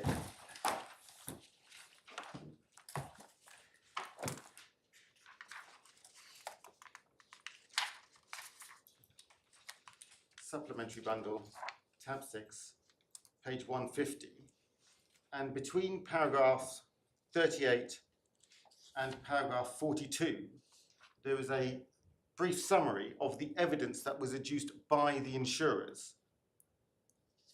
38 is a reference to official investigation by the Ukrainian authorities. 39 is a reference to one of the loss adjusters, Mr. James Walters. 40 is the second of the loss adjusters, Mr. Alistair Scott. That's Mr. Scott. 41 is Mr. Artem Kalashnik, who's a former policeman. And 42 is Mr. Chaban Mikhailovich, who was interviewed by Mr. Kalashnik. He was an engineer-in-chief at the Zablasky elevator. The same grain was shown to different owners, a demonstration of the same grain at warehouses of Zablasky elevator to different owners, and inspection companies were made by a production manager. So that is a summary of the evidence, and it's on the basis of that evidence that it was insurer's submission at trial, which we can see, for example, at paragraph 5 of this document of their closing submissions at trial, on page 141.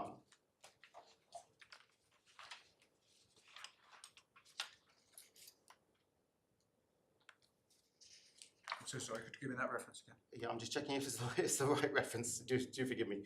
I said it was paragraph 5 of their closing submissions. Yes, that's right, page 141. Multiple warehouse receipts issued in respect to the same consignment. Yes, to multiple persons.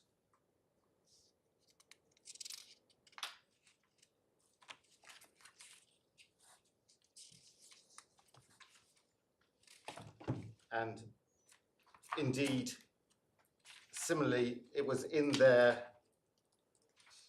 skeleton argument, their opening skeleton argument, much the same point was made, again in paragraph 5. So this is tab 3 now, at page 49.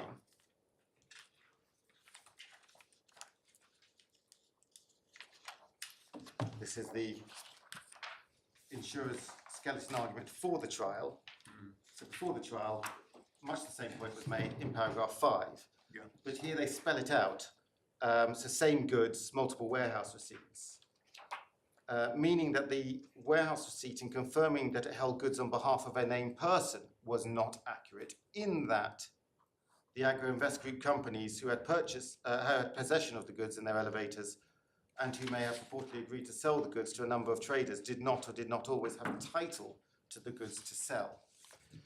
The fraud was not that the Agroinvestgroup sold non-existent grain or substandard grain or grain which otherwise did not match the description given in the warehouse receipts issued.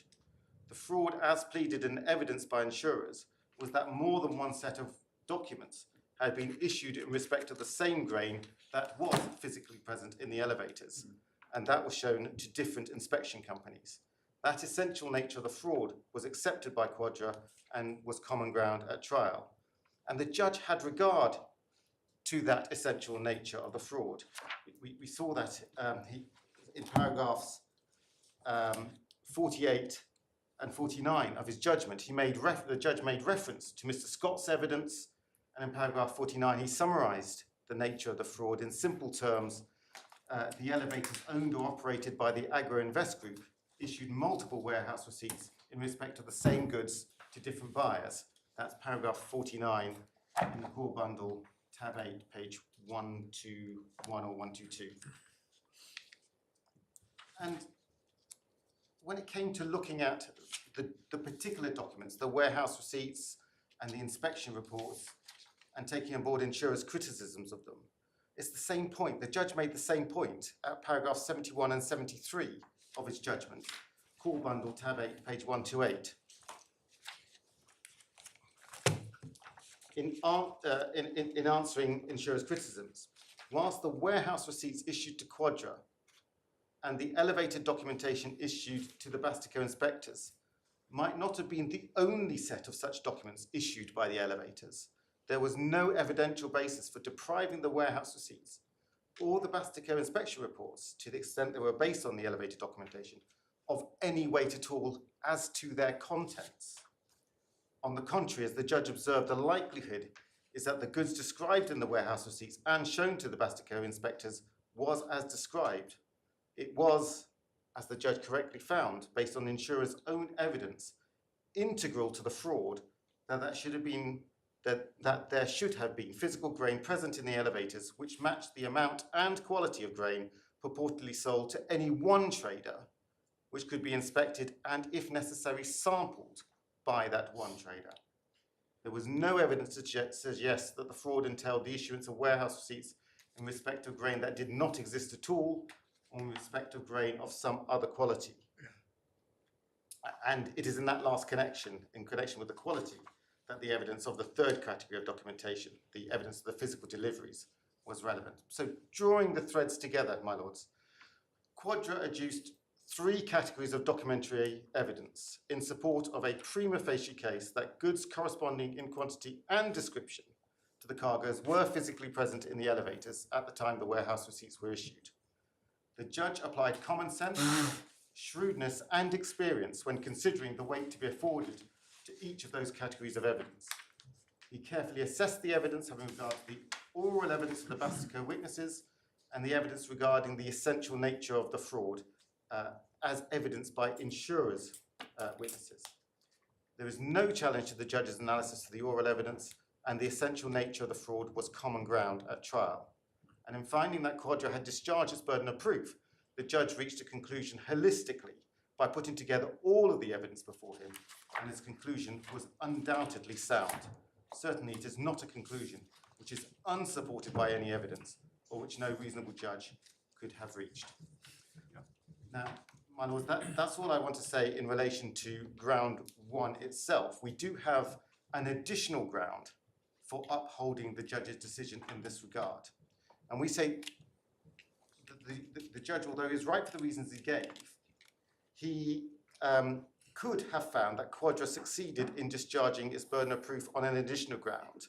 It's the point we make at paragraphs 42 to 51 of our appeal skeleton argument, core bundle, tab 4, pages 79 to 83.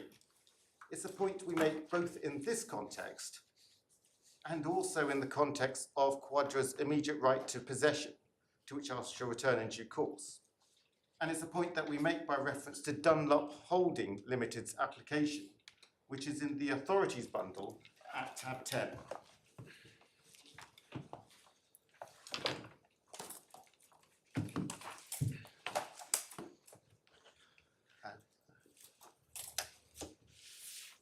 Dunlop Holding Limited's application, tab 10 of the authorities bundle. It concerned an application for a patent in respect of a tubeless tyre, or at least a wheel for tubeless tyres, to which opponents had objected, relying upon prior use. And at tab 10 of the authorities bundle, page 542 of the report, page 180 of the bundle, Lord Justice Buckley. Sorry. So I'm going to a passage in the judgment of Lord Justice Buckley at page 180 of the bundle. And it's the passage starting at line 21. And Lord Justice Buckley held at lines 21 to 24 that the legal burden to prove previous use rested on the opponent. That's the opponent to the patent. And then he continued to make 2 points. The first is at line 29 onwards. He observed that notwithstanding the legal burden may lie upon the opponents, the evidential burden may shift according to the state of the evidence from time to time. The ease with which that's the evidential burden, may shift depends on the circumstances of the case, the likelihood of the facts being within the knowledge of or more readily available to one side or the other. And then he gave an example.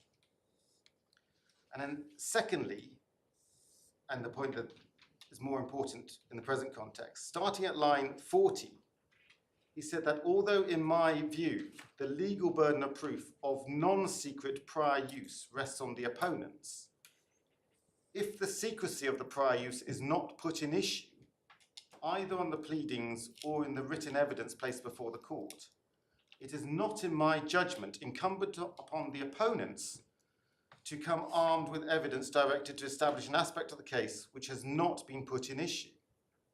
In other words, if prior use is established, but secrecy of that prior use is not raised as an issue, the opponent should be taken to have discharged the burden resting upon them without having to prove that the prior use was non-secret. And in this case, of course, Quadra bore the legal burden of proving that goods were physically present in the elevators, corresponding to the cargoes in which it claimed to have an interest. And in order to make good that plea, Quadra adduced the three categories of documents we have looked at. On their face, those documents recorded the physical presence of grain in the elevators, corresponding in quantity and description to the cargoes, and Quadra thereby satisfied its evidential burden by making out a prima facie case. Where a party who bears the legal burden of proving something adduces sufficient evidence so as to place the evidential burden on the other party has to adduce some evidence, otherwise it will lose. That is the point we make at paragraph 48 of our appeal skeleton argument, and we understand it to be common ground. But here, in the absence of any positive plea by insurers to the effect that the grain which Bastico had visually observed to be physically present in the elevators did not in fact exist because there were false bottoms in the elevators or for whatever reason, or was substandard or did not otherwise match the description in the warehouse receipts. In the absence of any such plea, and in the absence of any evidence adduced by insurers to that effect, it was not incumbent on Quadra to come to court armed with evidence directed toward disproving such a case. As stated in Dunlop Holding, it was not incumbent upon Quadra to establish an aspect of the case which had not been put in issue, and Quadra is thus to be taken to have discharged the legal burden resting upon it. And we make two further points in paragraphs 46 and 47 of our appeal skeleton argument, pages 80 to 81 of the core bundle. I mean, in a sense, this point doesn't really go beyond the points the judge himself made, which were to do with the nature of the fraud. That if the fraud had been no goods at all, they'd been found out very soon.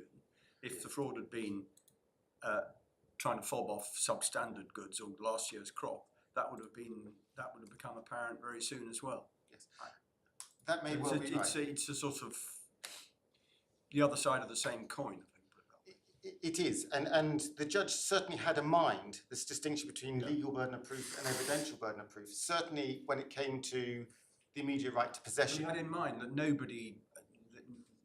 neither side was asserting that the nature of the fraud was that no goods at all existed. Yes, or goods existed, Or but they were trying to get rid of the 2017 crop or something. Yes, exactly. There's no evidence at all in relation to 2017 crop, for example. So we do make two other points. One relates to the misappropriation clause, and I should make it clear that it forms no part of our case that the misappropriation clause reverses the legal burden of proof. Our point is somewhat different. We say the misappropriation clause envisaged monthly inspections, and in short we say that by instructing Bastico to carry out those monthly inspections, Quadra did everything the policy required for the purposes of cover, and also therefore for the purpose of discharging its burden of proof. So it's not shifting the legal burden of proof. We rely upon the misappropriation clause as part of our burden satisfying that legal burden of proof. We did everything the policy expected of us, and that should be good enough when it comes to discharging the burden of proof, absent a specific plea from the insurers or any evidence from the insurers.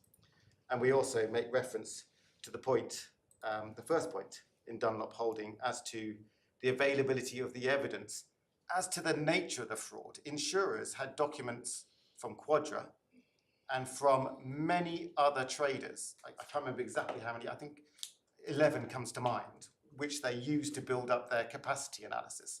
They had the availability of all this evidence as to draw any, to be able to put in evidence as to the nature of the fraud if it differed from what they said it was, and yet there was no plea and no evidence to that effect. So the availability of the evidence was on insurer's side in this respect in relation to the nature of the fraud, and we say that is a matter relevant to the evidential burden.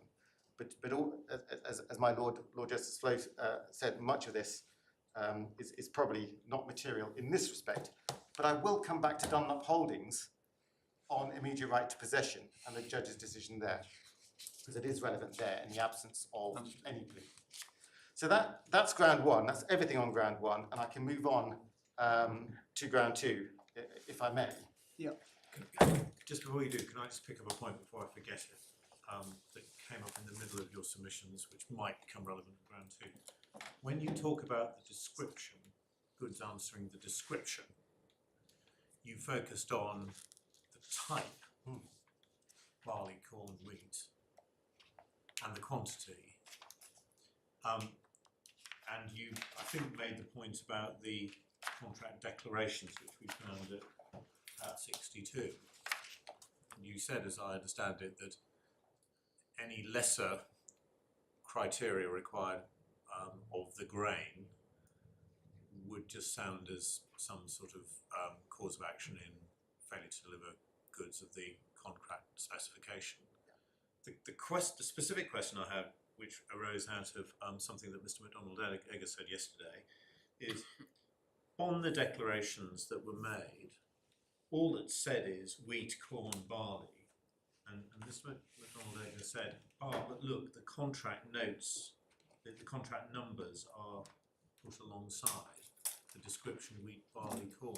Yes. What was actually supplied to the insurers? Is it by way of declaration under the contract? Is it just the schedules we've seen and not the underlying contracts? Yes, that's my understanding. What was sent to insurers is the declarations we've seen at tab 62 and not the underlying contracts.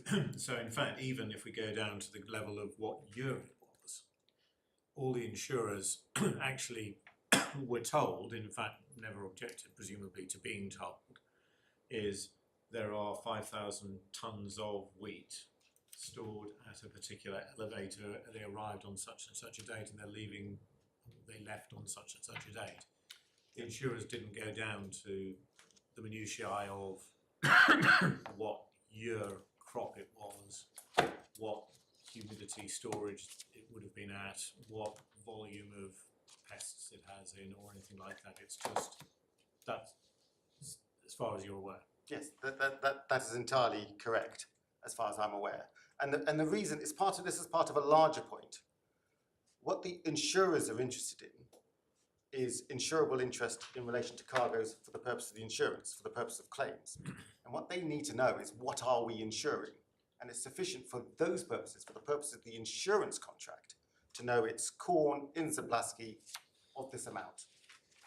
That is sufficient for the insurance, it's sufficient for insurable interest. Very different in the context of the sale contracts, where you're buying and selling goods, where there will be specifications as to the type of the year, the grade, and so on. But just because you might end up with corn of 2017 year and not 2018, which would give you a claim under the sales contract, doesn't mean you're not able to insure, have a right to an insurable interest in a different context. The question of whether 2017 grain is in fact what you contracted to buy as opposed to 2018 grain is a more difficult question. I don't understand enough about grain to know whether it is a materially different item, to use non-technical speak.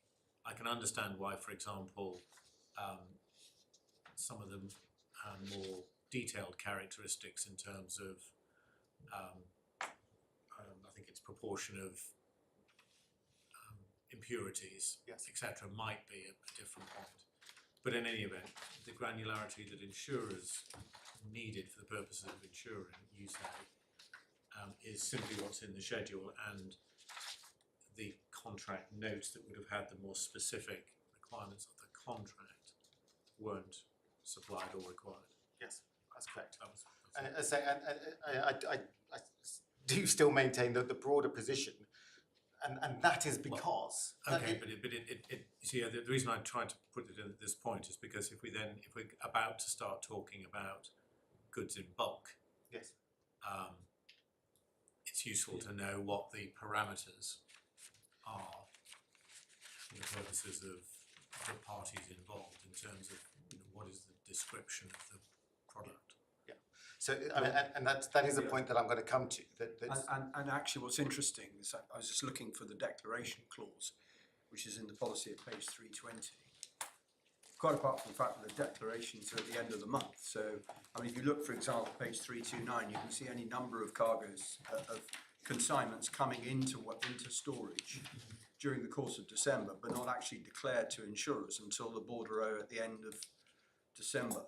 Yes. And then the declaration clause in the policy, the insured will provide a monthly declaration in respect of shipments, including inland transit when applicable, and a monthly storage declaration based on the market value per location at the end of each month for all commodities. So the premium was being calculated at a rate of for storage of 0.03% on the market value of the goods in the warehouses, and the insurers weren't the slightest bit interested whether it was grade 3, grade 6, grade 108. They were really interested in market value. Yes, precisely. It is a point that I will be making, that the insurers require of our Quadra's purchase contracts and subsequent agreements more particulars than they required for the policy. And that doesn't make sense in the context when we're looking at here the policy and the questions that we're grappling with, insurable interest.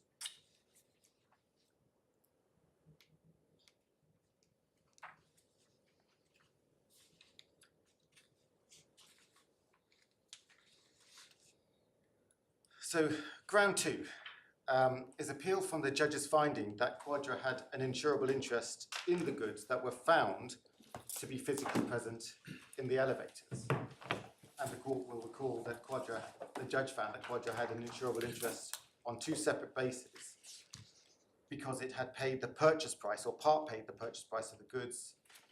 And we can see that from paragraphs 80 to 86 of the judgment. Core bundle, tab 8, pages 130 to 132, and because Quadra had an immediate right to possession of the goods in the elevators as a matter of Ukrainian law, and that was addressed by the judge at paragraphs 87 to 99 of the judgment, core bundle, tab 8, page 132 to 135. Now, under this second ground of appeal, insurers suggest the judge should have found that Quadra had no such insurable interest, not because payment of the purchase price or an immediate right to possession is incapable of affording Quadra an insurable interest as a matter of English law. They plainly can.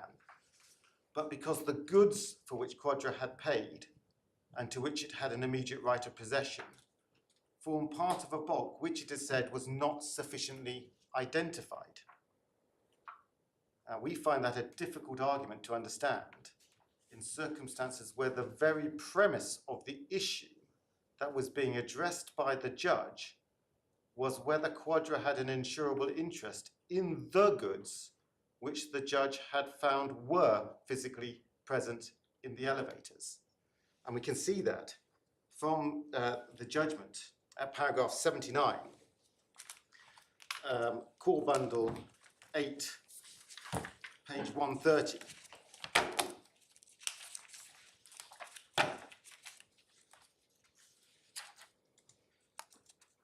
So there's a heading on page 130, did Quadra have an insurable interest in those goods?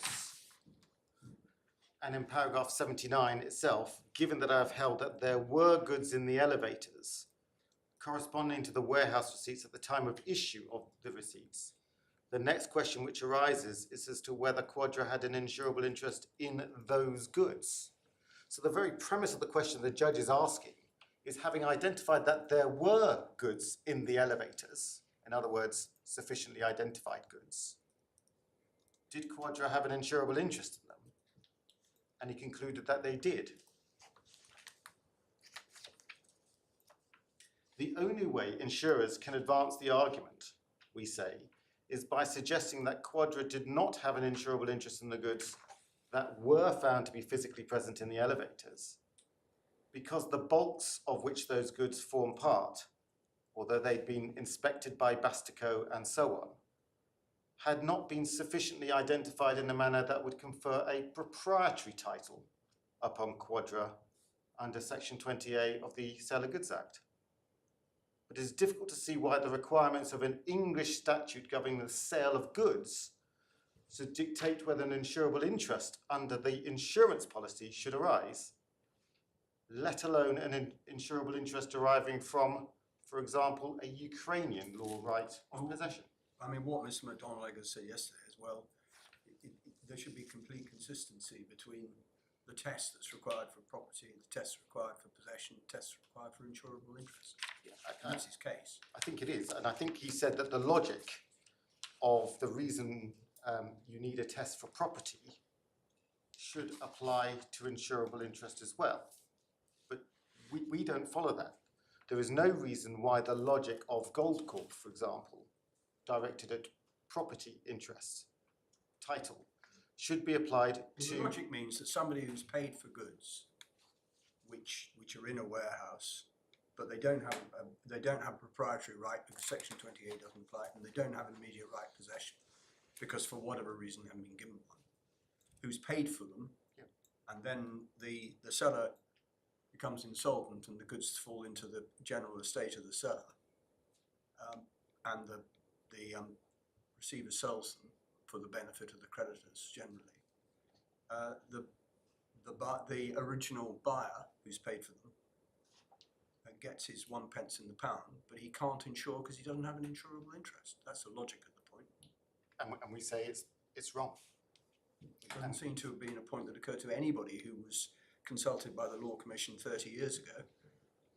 That's correct. And submission I'll come on to make is that the Law Commission suggests quite the contrary. There was no problem with people going into the market, the commodity traders going into the market and obtaining insurance for goods in bulk.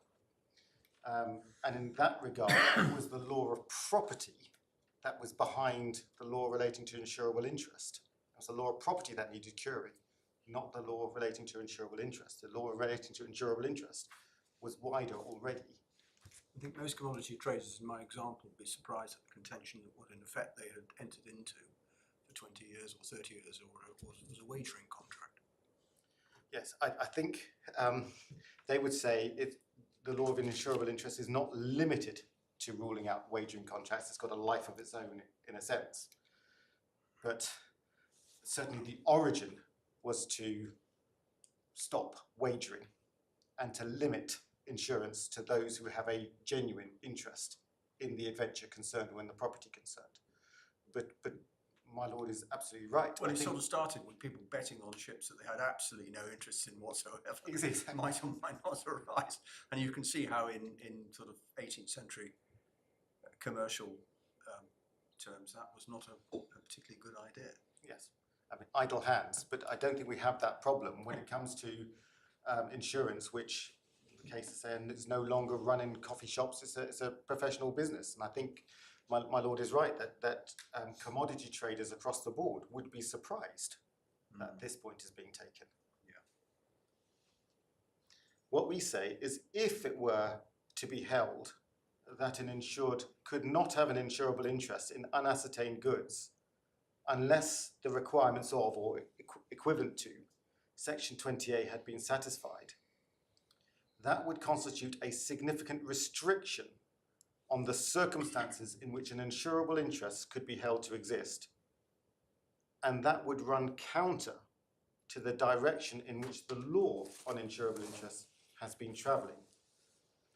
We made the observation in our trial skeleton argument. I'll just give the reference, no need to turn it up, but it's footnote 80 in the supplementary bundle, tab 2, page 26. But both Chalmers and Arnold note that the definition of insurable interest has been continuously expanding. But moreover, the English courts have long recognised their duty to lean in favour of finding an insurable interest to exist wherever possible. And that is a point that we made at paragraphs 70 and 71 of our trial skeleton arguments. Perhaps, just because it would be quicker, just look at that in the supplementary bundle, tab 2, page 27.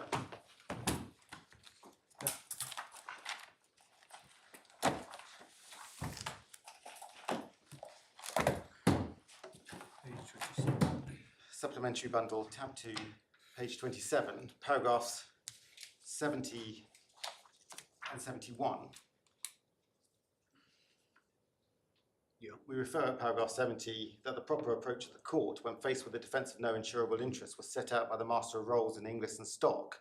It is the duty of the court always to lean in favour of an insurable interest if possible, for it seems to me that after underwriters have received the premium, the objection that there was no insurable interest is often as nearly as possible a technical objection and one which has no real merit, certainly not as between the assured and the insurer. And we also refer at paragraph 71 to the comments made by Lord Justice Ward in Feasy and Sun Life, and moreover in footnote 83, the same sentiment was echoed by Mr. Justice Manson, then was in the Capricorn, and indeed reiterated by the judge below, Mr. Justice Butcher, at paragraph 60 of his judgment. He said that if the court finds that an assured has taken out insurance to cover a particular subject matter against risks that have eventuated, it will be reluctant to find that a claim fails for lack of an insurable interest. Now, that is the direction of travel. And if now a restriction were to be imposed in relation to an insurable interest deriving out of a payment of a purchase price, or an insurable interest by reason of an immediate right to possession, that you have to satisfy a test which is a test for property, that would go counter to the direction that the law has been travelling in. Yeah. So in those circumstances, we say that insurers need to identify some binding judicial authority in support of a proposition that the requirements of or equivalent to Section 20A of the Sale of Goods Act operates to define the circumstances in which an assured may have an insurable interest in unascertained goods, or at the very least, insurers must identify some cogent and principled reason for such a restriction.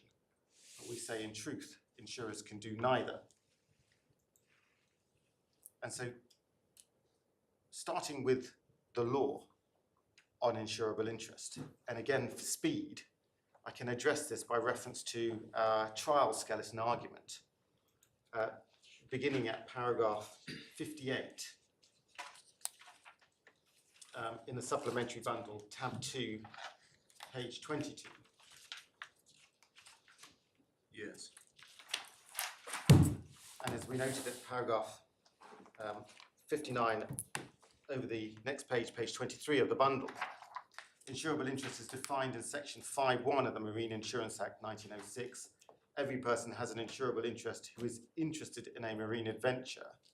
And then we set out the terms of section 5.2 of the Marine Insurance Act. A person is so interested where he stands in any legal or equitable relation to the adventure or to any insurable property at risk therein, in consequence of which he may benefit by the safety or due arrival of the insurable property, or may be prejudiced by its loss or damage thereto, or by the detention thereof, or may incur liability in respect thereof. And as we noted at paragraph 61, the language of section 5.2 reflects the approach of Lord Eldon in Lucchino and Crawford.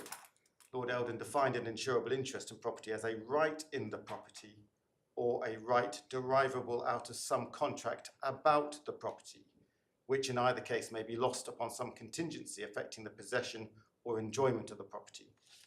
But as we further note in paragraph 62, and as the judge rightly held at paragraph 56 of his judgment, the definition in section 5.2 of the Marine Insurance Act is not an exhaustive one. What section 5.2 does is to indicate three characteristics, the presence of which will normally be required for there to be an insurable interest. And if those three characteristics are present, then prima facie an insured will have an insurable interest in property within the meaning of that section. And at paragraph 66 of our trial skeleton argument on page 24, we noted that in Feasy against Sun Life, Lord Justice Waller placed the authorities with respect to insurable interest into groups, and the relevant group for present purposes is Lord Justice Waller's Group 1, and it concerns cases in which the court has defined the subject matter of the insurance as an item of property, where the insurance is to recover the value of that property and where there must be an interest in the property, real or equitable, for the insured to suffer loss for which he can recover under the policy. And as we noted at paragraph 67 of our trial skeleton argument, page 25, persons with a sufficient insurable interest in an item of property include those who have an interest in the property. And such persons include any person who has legal ownership of property, including a co-owner and a person with an undivided interest in a parcel of goods, and also any person who has possession of property, including constructive possession, as well as a person with a right to possession, at least where that right is accompanied by some economic interest. But in addition, persons have a right derivable out of some contract about the property will also have a sufficient insurable interest in that property. Thus, a buyer to whom risk passes under contract will have an insurable interest, as will a buyer who pays part of the price. All of those persons derive an insurable interest either from a right in the property or from a right derivable out of some contract about the property within the ambit of the language used by Lord Eldon and reflected in section 5.2 of the Marine Insurance Act. There is nothing in that language to suggest that an insurable interest may only attach to specific or ascertained goods, and indeed any such suggestion would be inconsistent with the decision in Inglis and Stock, which is in the authorities bundle at tab 6. The court was taken to this authority and will recall that it's a case in which Drake & Co. had sold the plaintiff 200 tonnes of sugar FOB at Hamburg, and Drake & Co. had already sold 200 tonnes of the same quality sugar to a third party, and the plaintiff ultimately purchased that parcel as well. So the two parcels, and both parcels were shipped on board the steamer City of Dublin without any allocation of the bags to the respective contracts. It was instead intended that appropriation would be made upon arrival in England. I just make two observations on the facts. Hang on a moment. This is So they bought under the two contracts, but there was no allocation of the bags to either contract. That's right. So what was said, I think by the Lord Chancellor in that case, there was an appropriation as between vendor and the purchasers, but not as between the purchasers, is the way he put it, because there's two parcels, there's no appropriation as between them. But one point that may be important, if we look at page 100 at the start of the Lord Chancellor's judgment, it may be important to note that the sugar was not the only cargo that was on board the City of Dublin. When he says, the question in this case is whether the plaintiff had, at the time of the loss of the steamer City of Dublin in the River Elbe on the 4th of February 1881, an insurable interest in 390 bags or 3,900 bags or 390 tonnes weight of sugar, part of that vessel's cargo. And the reason it was only part, we can pick up from really the bottom of page 101. The plaintiff and Bellow at Bristol engaged space for these cargoes in a general ship, the City of Dublin. So the City of Dublin was a general ship doing a run on this route, and what they did is engage space on that ship. So there was other cargo apart from the sugar on board the vessel. And the second point to consider is the terms of the bills of lading. We don't get much about them, but we do on page 66, page 102 of the judgment, just a bit further down by this lower punch hole. 10 bills of lading for parcels bearing marks corresponding with those on the bags were made out in an impersonal form and sent, according to the contracts, to Drake & Co. to be retained by them till the time for payment should arrive. And we can see then the point I made earlier, no particular bags, just a bit further down, no particular bags were then set apart or marked as applicable to the one contract or the other. So the bills of lading did not appear to identify whether they related to one contract or the other, nor do they appear to have identified the location of the cargo on board the City of Dublin, any more specifically than simply being on board the vessel.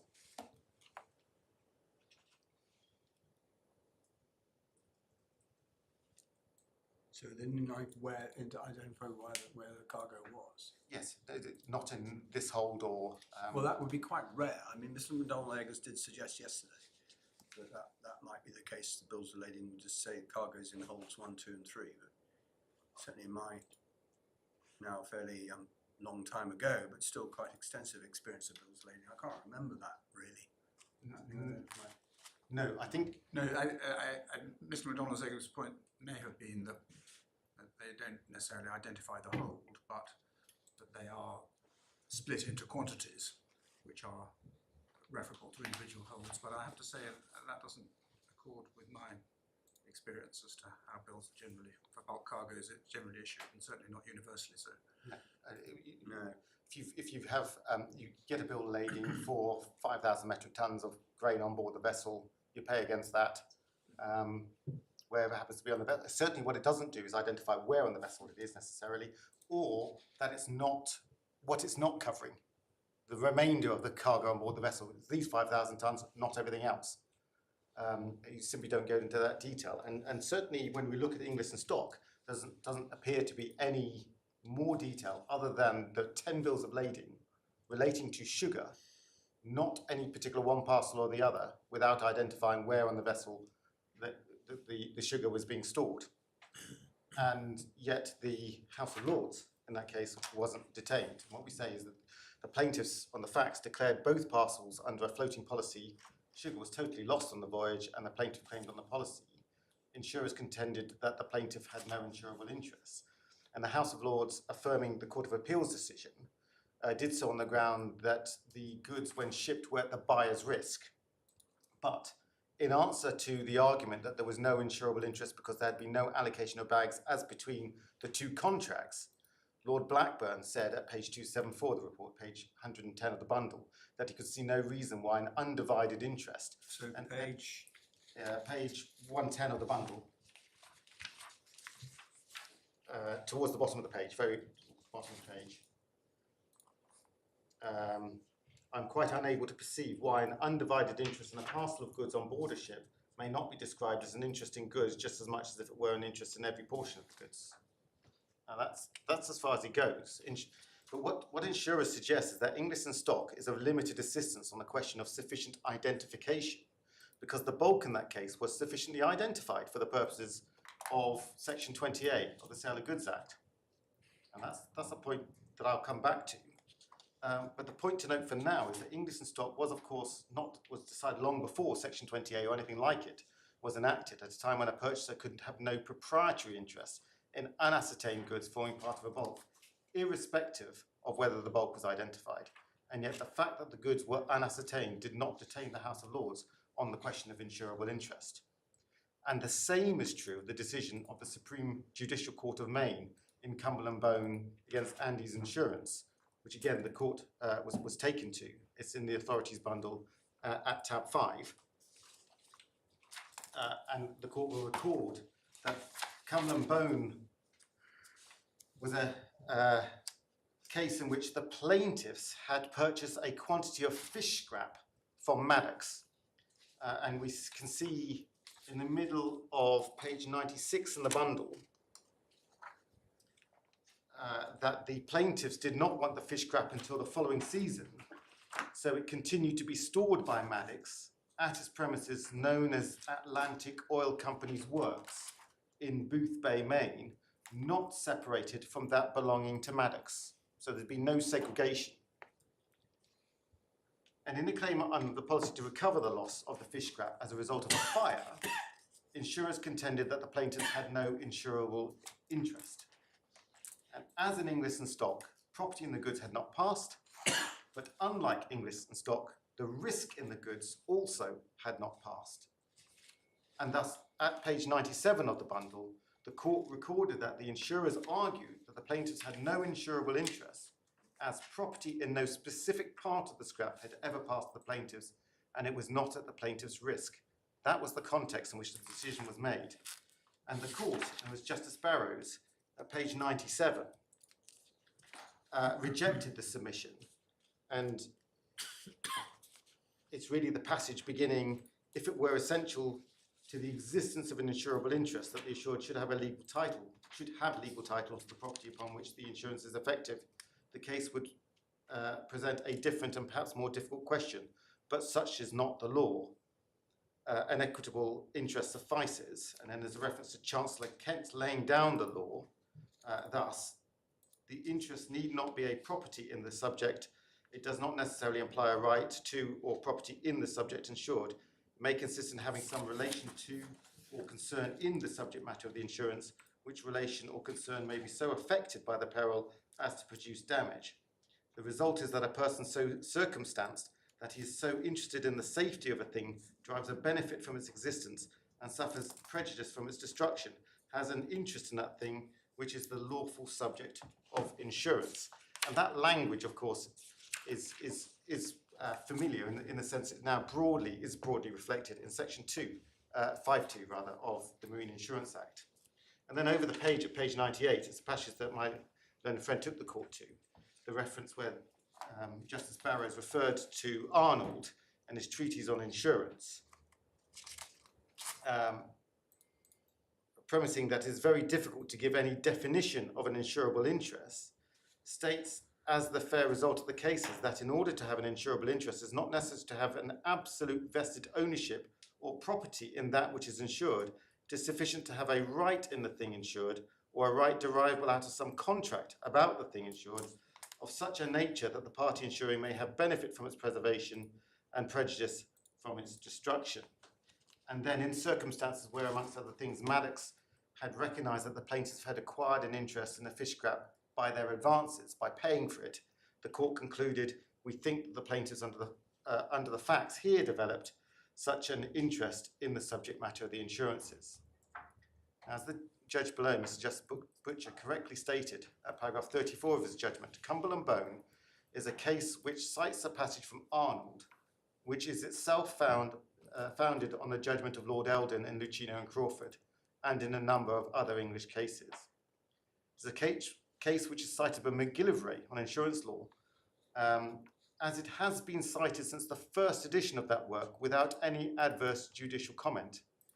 And it is a case cited as authority for the proposition that if neither property nor risk has passed, payment or part payment of the price will give the buyer an insurable interest, because if the goods were lost or damaged and the seller was insolvent, the buyer might not be able to recover the money which he had paid for them. But in addition, it is also directly supports the proposition that an insured may have an insurable interest in unascertained goods. The decision, of course, was not made by reference to any test equivalent to that in section 20A of the Sale of Goods Act. It was sufficient on the facts of that case for the goods in which the plaintiffs were found to have had an insurable interest to have been part of Maddox's unsegregated bulk within the Atlantic Oil Company's works, as opposed to being held in some more particular space or area within those works. Paragraph 73.2 of their appeal skeleton argument, insurers suggest that Cumberland Bone does not determine the question of sufficient identification, because they say the lack of segregation in that case does not necessarily mean that the goods were not sufficiently identified. That's not clear, certainly to us, what insurers mean, but the point is that it did not matter to the decision in Cumberland Bone where within the Atlantic Oil Company's works the fish scrap was stored. The case, therefore, is direct authority for the proposition that an insured may have an insurable interest in unascertained goods, irrespective of whether they form part of an identified bulk in the sense now required by Section 20A of the Sale of Goods Act, or whether they form part of an unidentified bulk in the sense that they were just located at some identified location within the Atlantic Oil Company's works. The latter point was not one which was material for the decision. But if insurers are suggesting that there might have been sufficient identification in Cumberland Bone to satisfy the requirements of Section 20A, had such a provision been enforced at the time, then as with the unidentified spaces in which the cargo was held on the City of Dublin in Ingliston stock, it is difficult to see how the unidentified spaces in which the fish scrap was held within the Atlantic Oil Company's works differs from the present case, where goods were stored in unidentified spaces within named elevators. That's the point I'll come back to in relation to our additional ground. Insurers also observed that the identification point was not taken in Cumberland Bone. That's paragraph 73.2 of their skeleton argument, and that's certainly true, but it clearly was not a concern for the court. The plaintiffs had an insurable interest by virtue of having paid for unascertained goods, and so would benefit from their preservation and be prejudiced by their loss. That was enough. In other words, what mattered was the three elements that are now, or characteristics that are now set out in section 5.2 of the Marine Insurance Act. If those are present, that is sufficient for an insurable interest. That's the gist of Cumberland Bone. And we do say that Cumberland Bone, in other words, is authority against insurers on this appeal. Now, turning to the authorities on which the insurers rely, none is concerned with insurable interest. As regards Divani and the Republic of Kenya, to which the insurers refer at paragraph 70 of their appeal skeleton argument, there are 3 points. The first is the one I've just made. Divani is not a case considering insurable interests at all. The second point is that, properly understood, Divani is not even support for the proposition suggested by insurers that the requirements of section 20A of the Sale of Goods Act govern the circumstances in which a possessory as well as a proprietary interest can arise as a matter of English law. And let me make that good. Whilst insurers focus on the wording in paragraph 57, I can perhaps see that. If we get just Should we have a look at it? Yes, that probably should do. It's in the authorities bundle tab 15, and paragraph 57 of Divani is at page 315.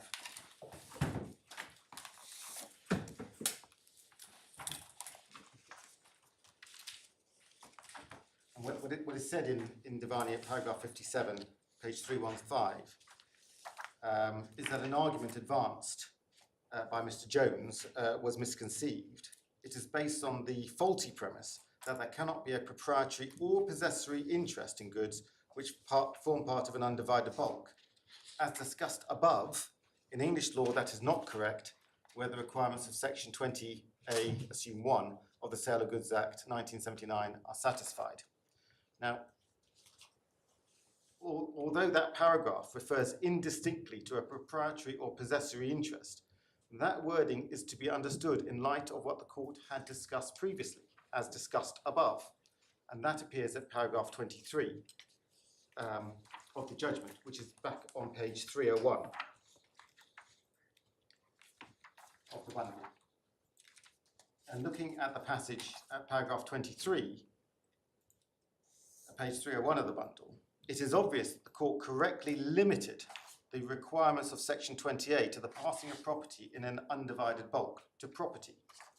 First, it said in the middle of that paragraph on page 301, a buyer of goods such as oil, which form part of an undivided bulk, can become the owner in common with others of the entire bulk with a right to withdraw its share of the bulk, provided that, under the terms of the contract of sale, the conditions for property passing to the buyer have been fulfilled. And then there's the reference to section 20A of the Sale of Goods Act.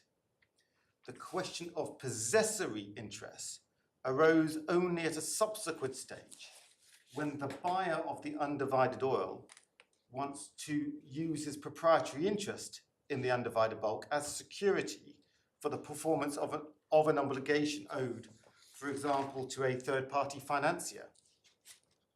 In those circumstances, if a bailee of the undivided oil attorns to the financier in respect of an owner's share in the bulk, the effect will be to put the financier in constructive possession of the buyer's undivided share in the bulk.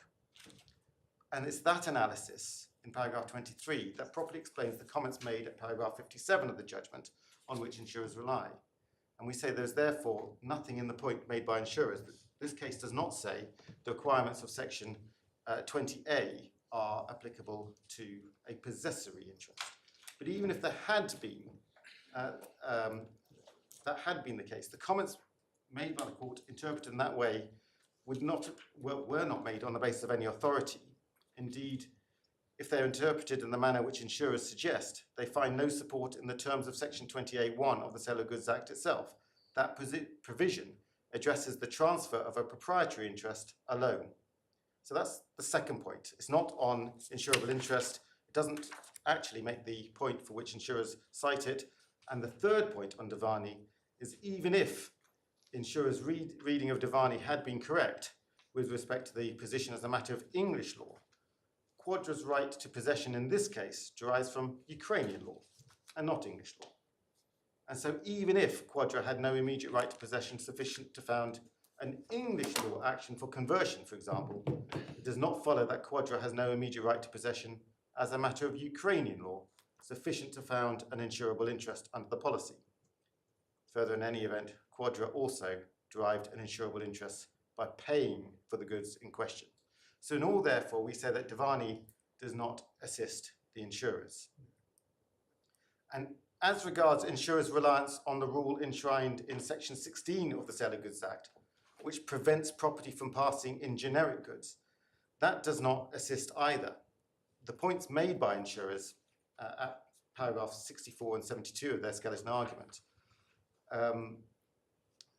well, what they say is citing good, that is not possible to speak of someone as having bought goods if we cannot tell what it is he has bought. And similarly, citing Mustel in Re Goldcorp Exchange, they say that the need to know what goods to what goods the title relates is not some arid legal technicality. But this relates to the passing of property as between buyer and seller. It has nothing to do with an insurable interest in the context of an insured and an insurer.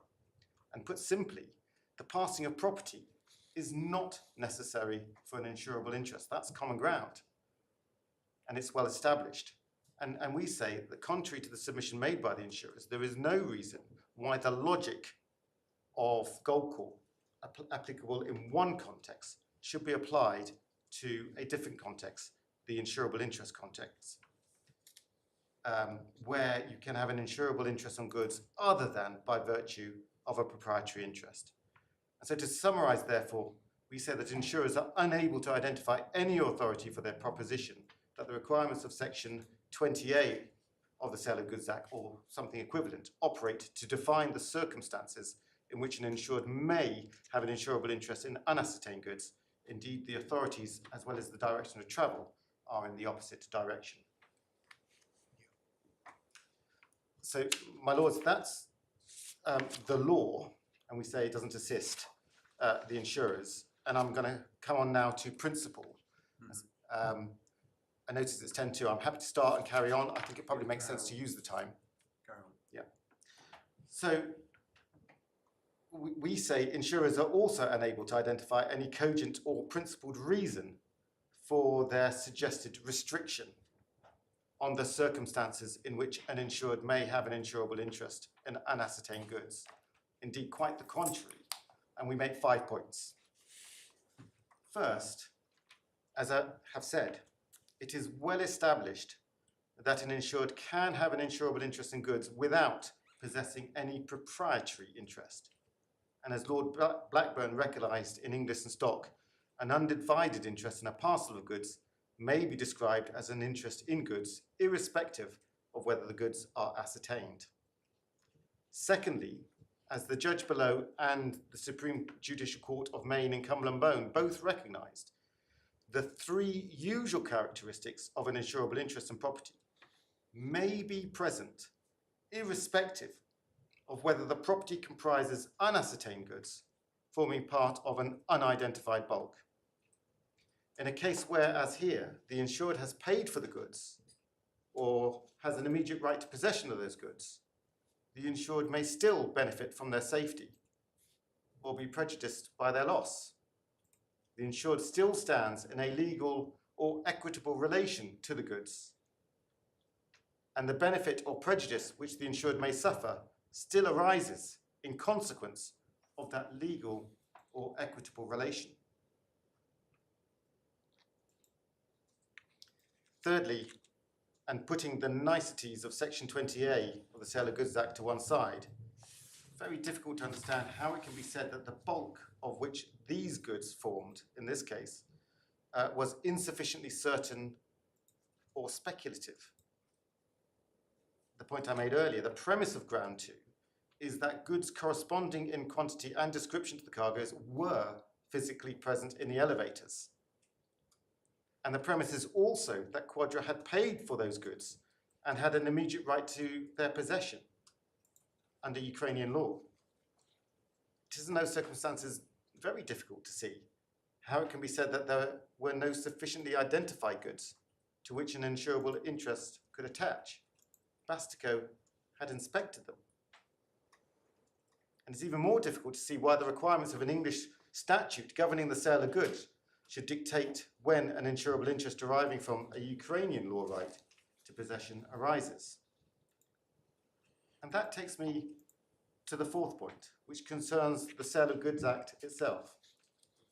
It's the point we make in paragraph 54.5 of our appeal skeleton in the core bundle, tab 5, page 84.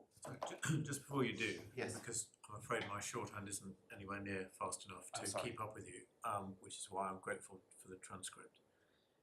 Can you repeat what you said in relation to point 3?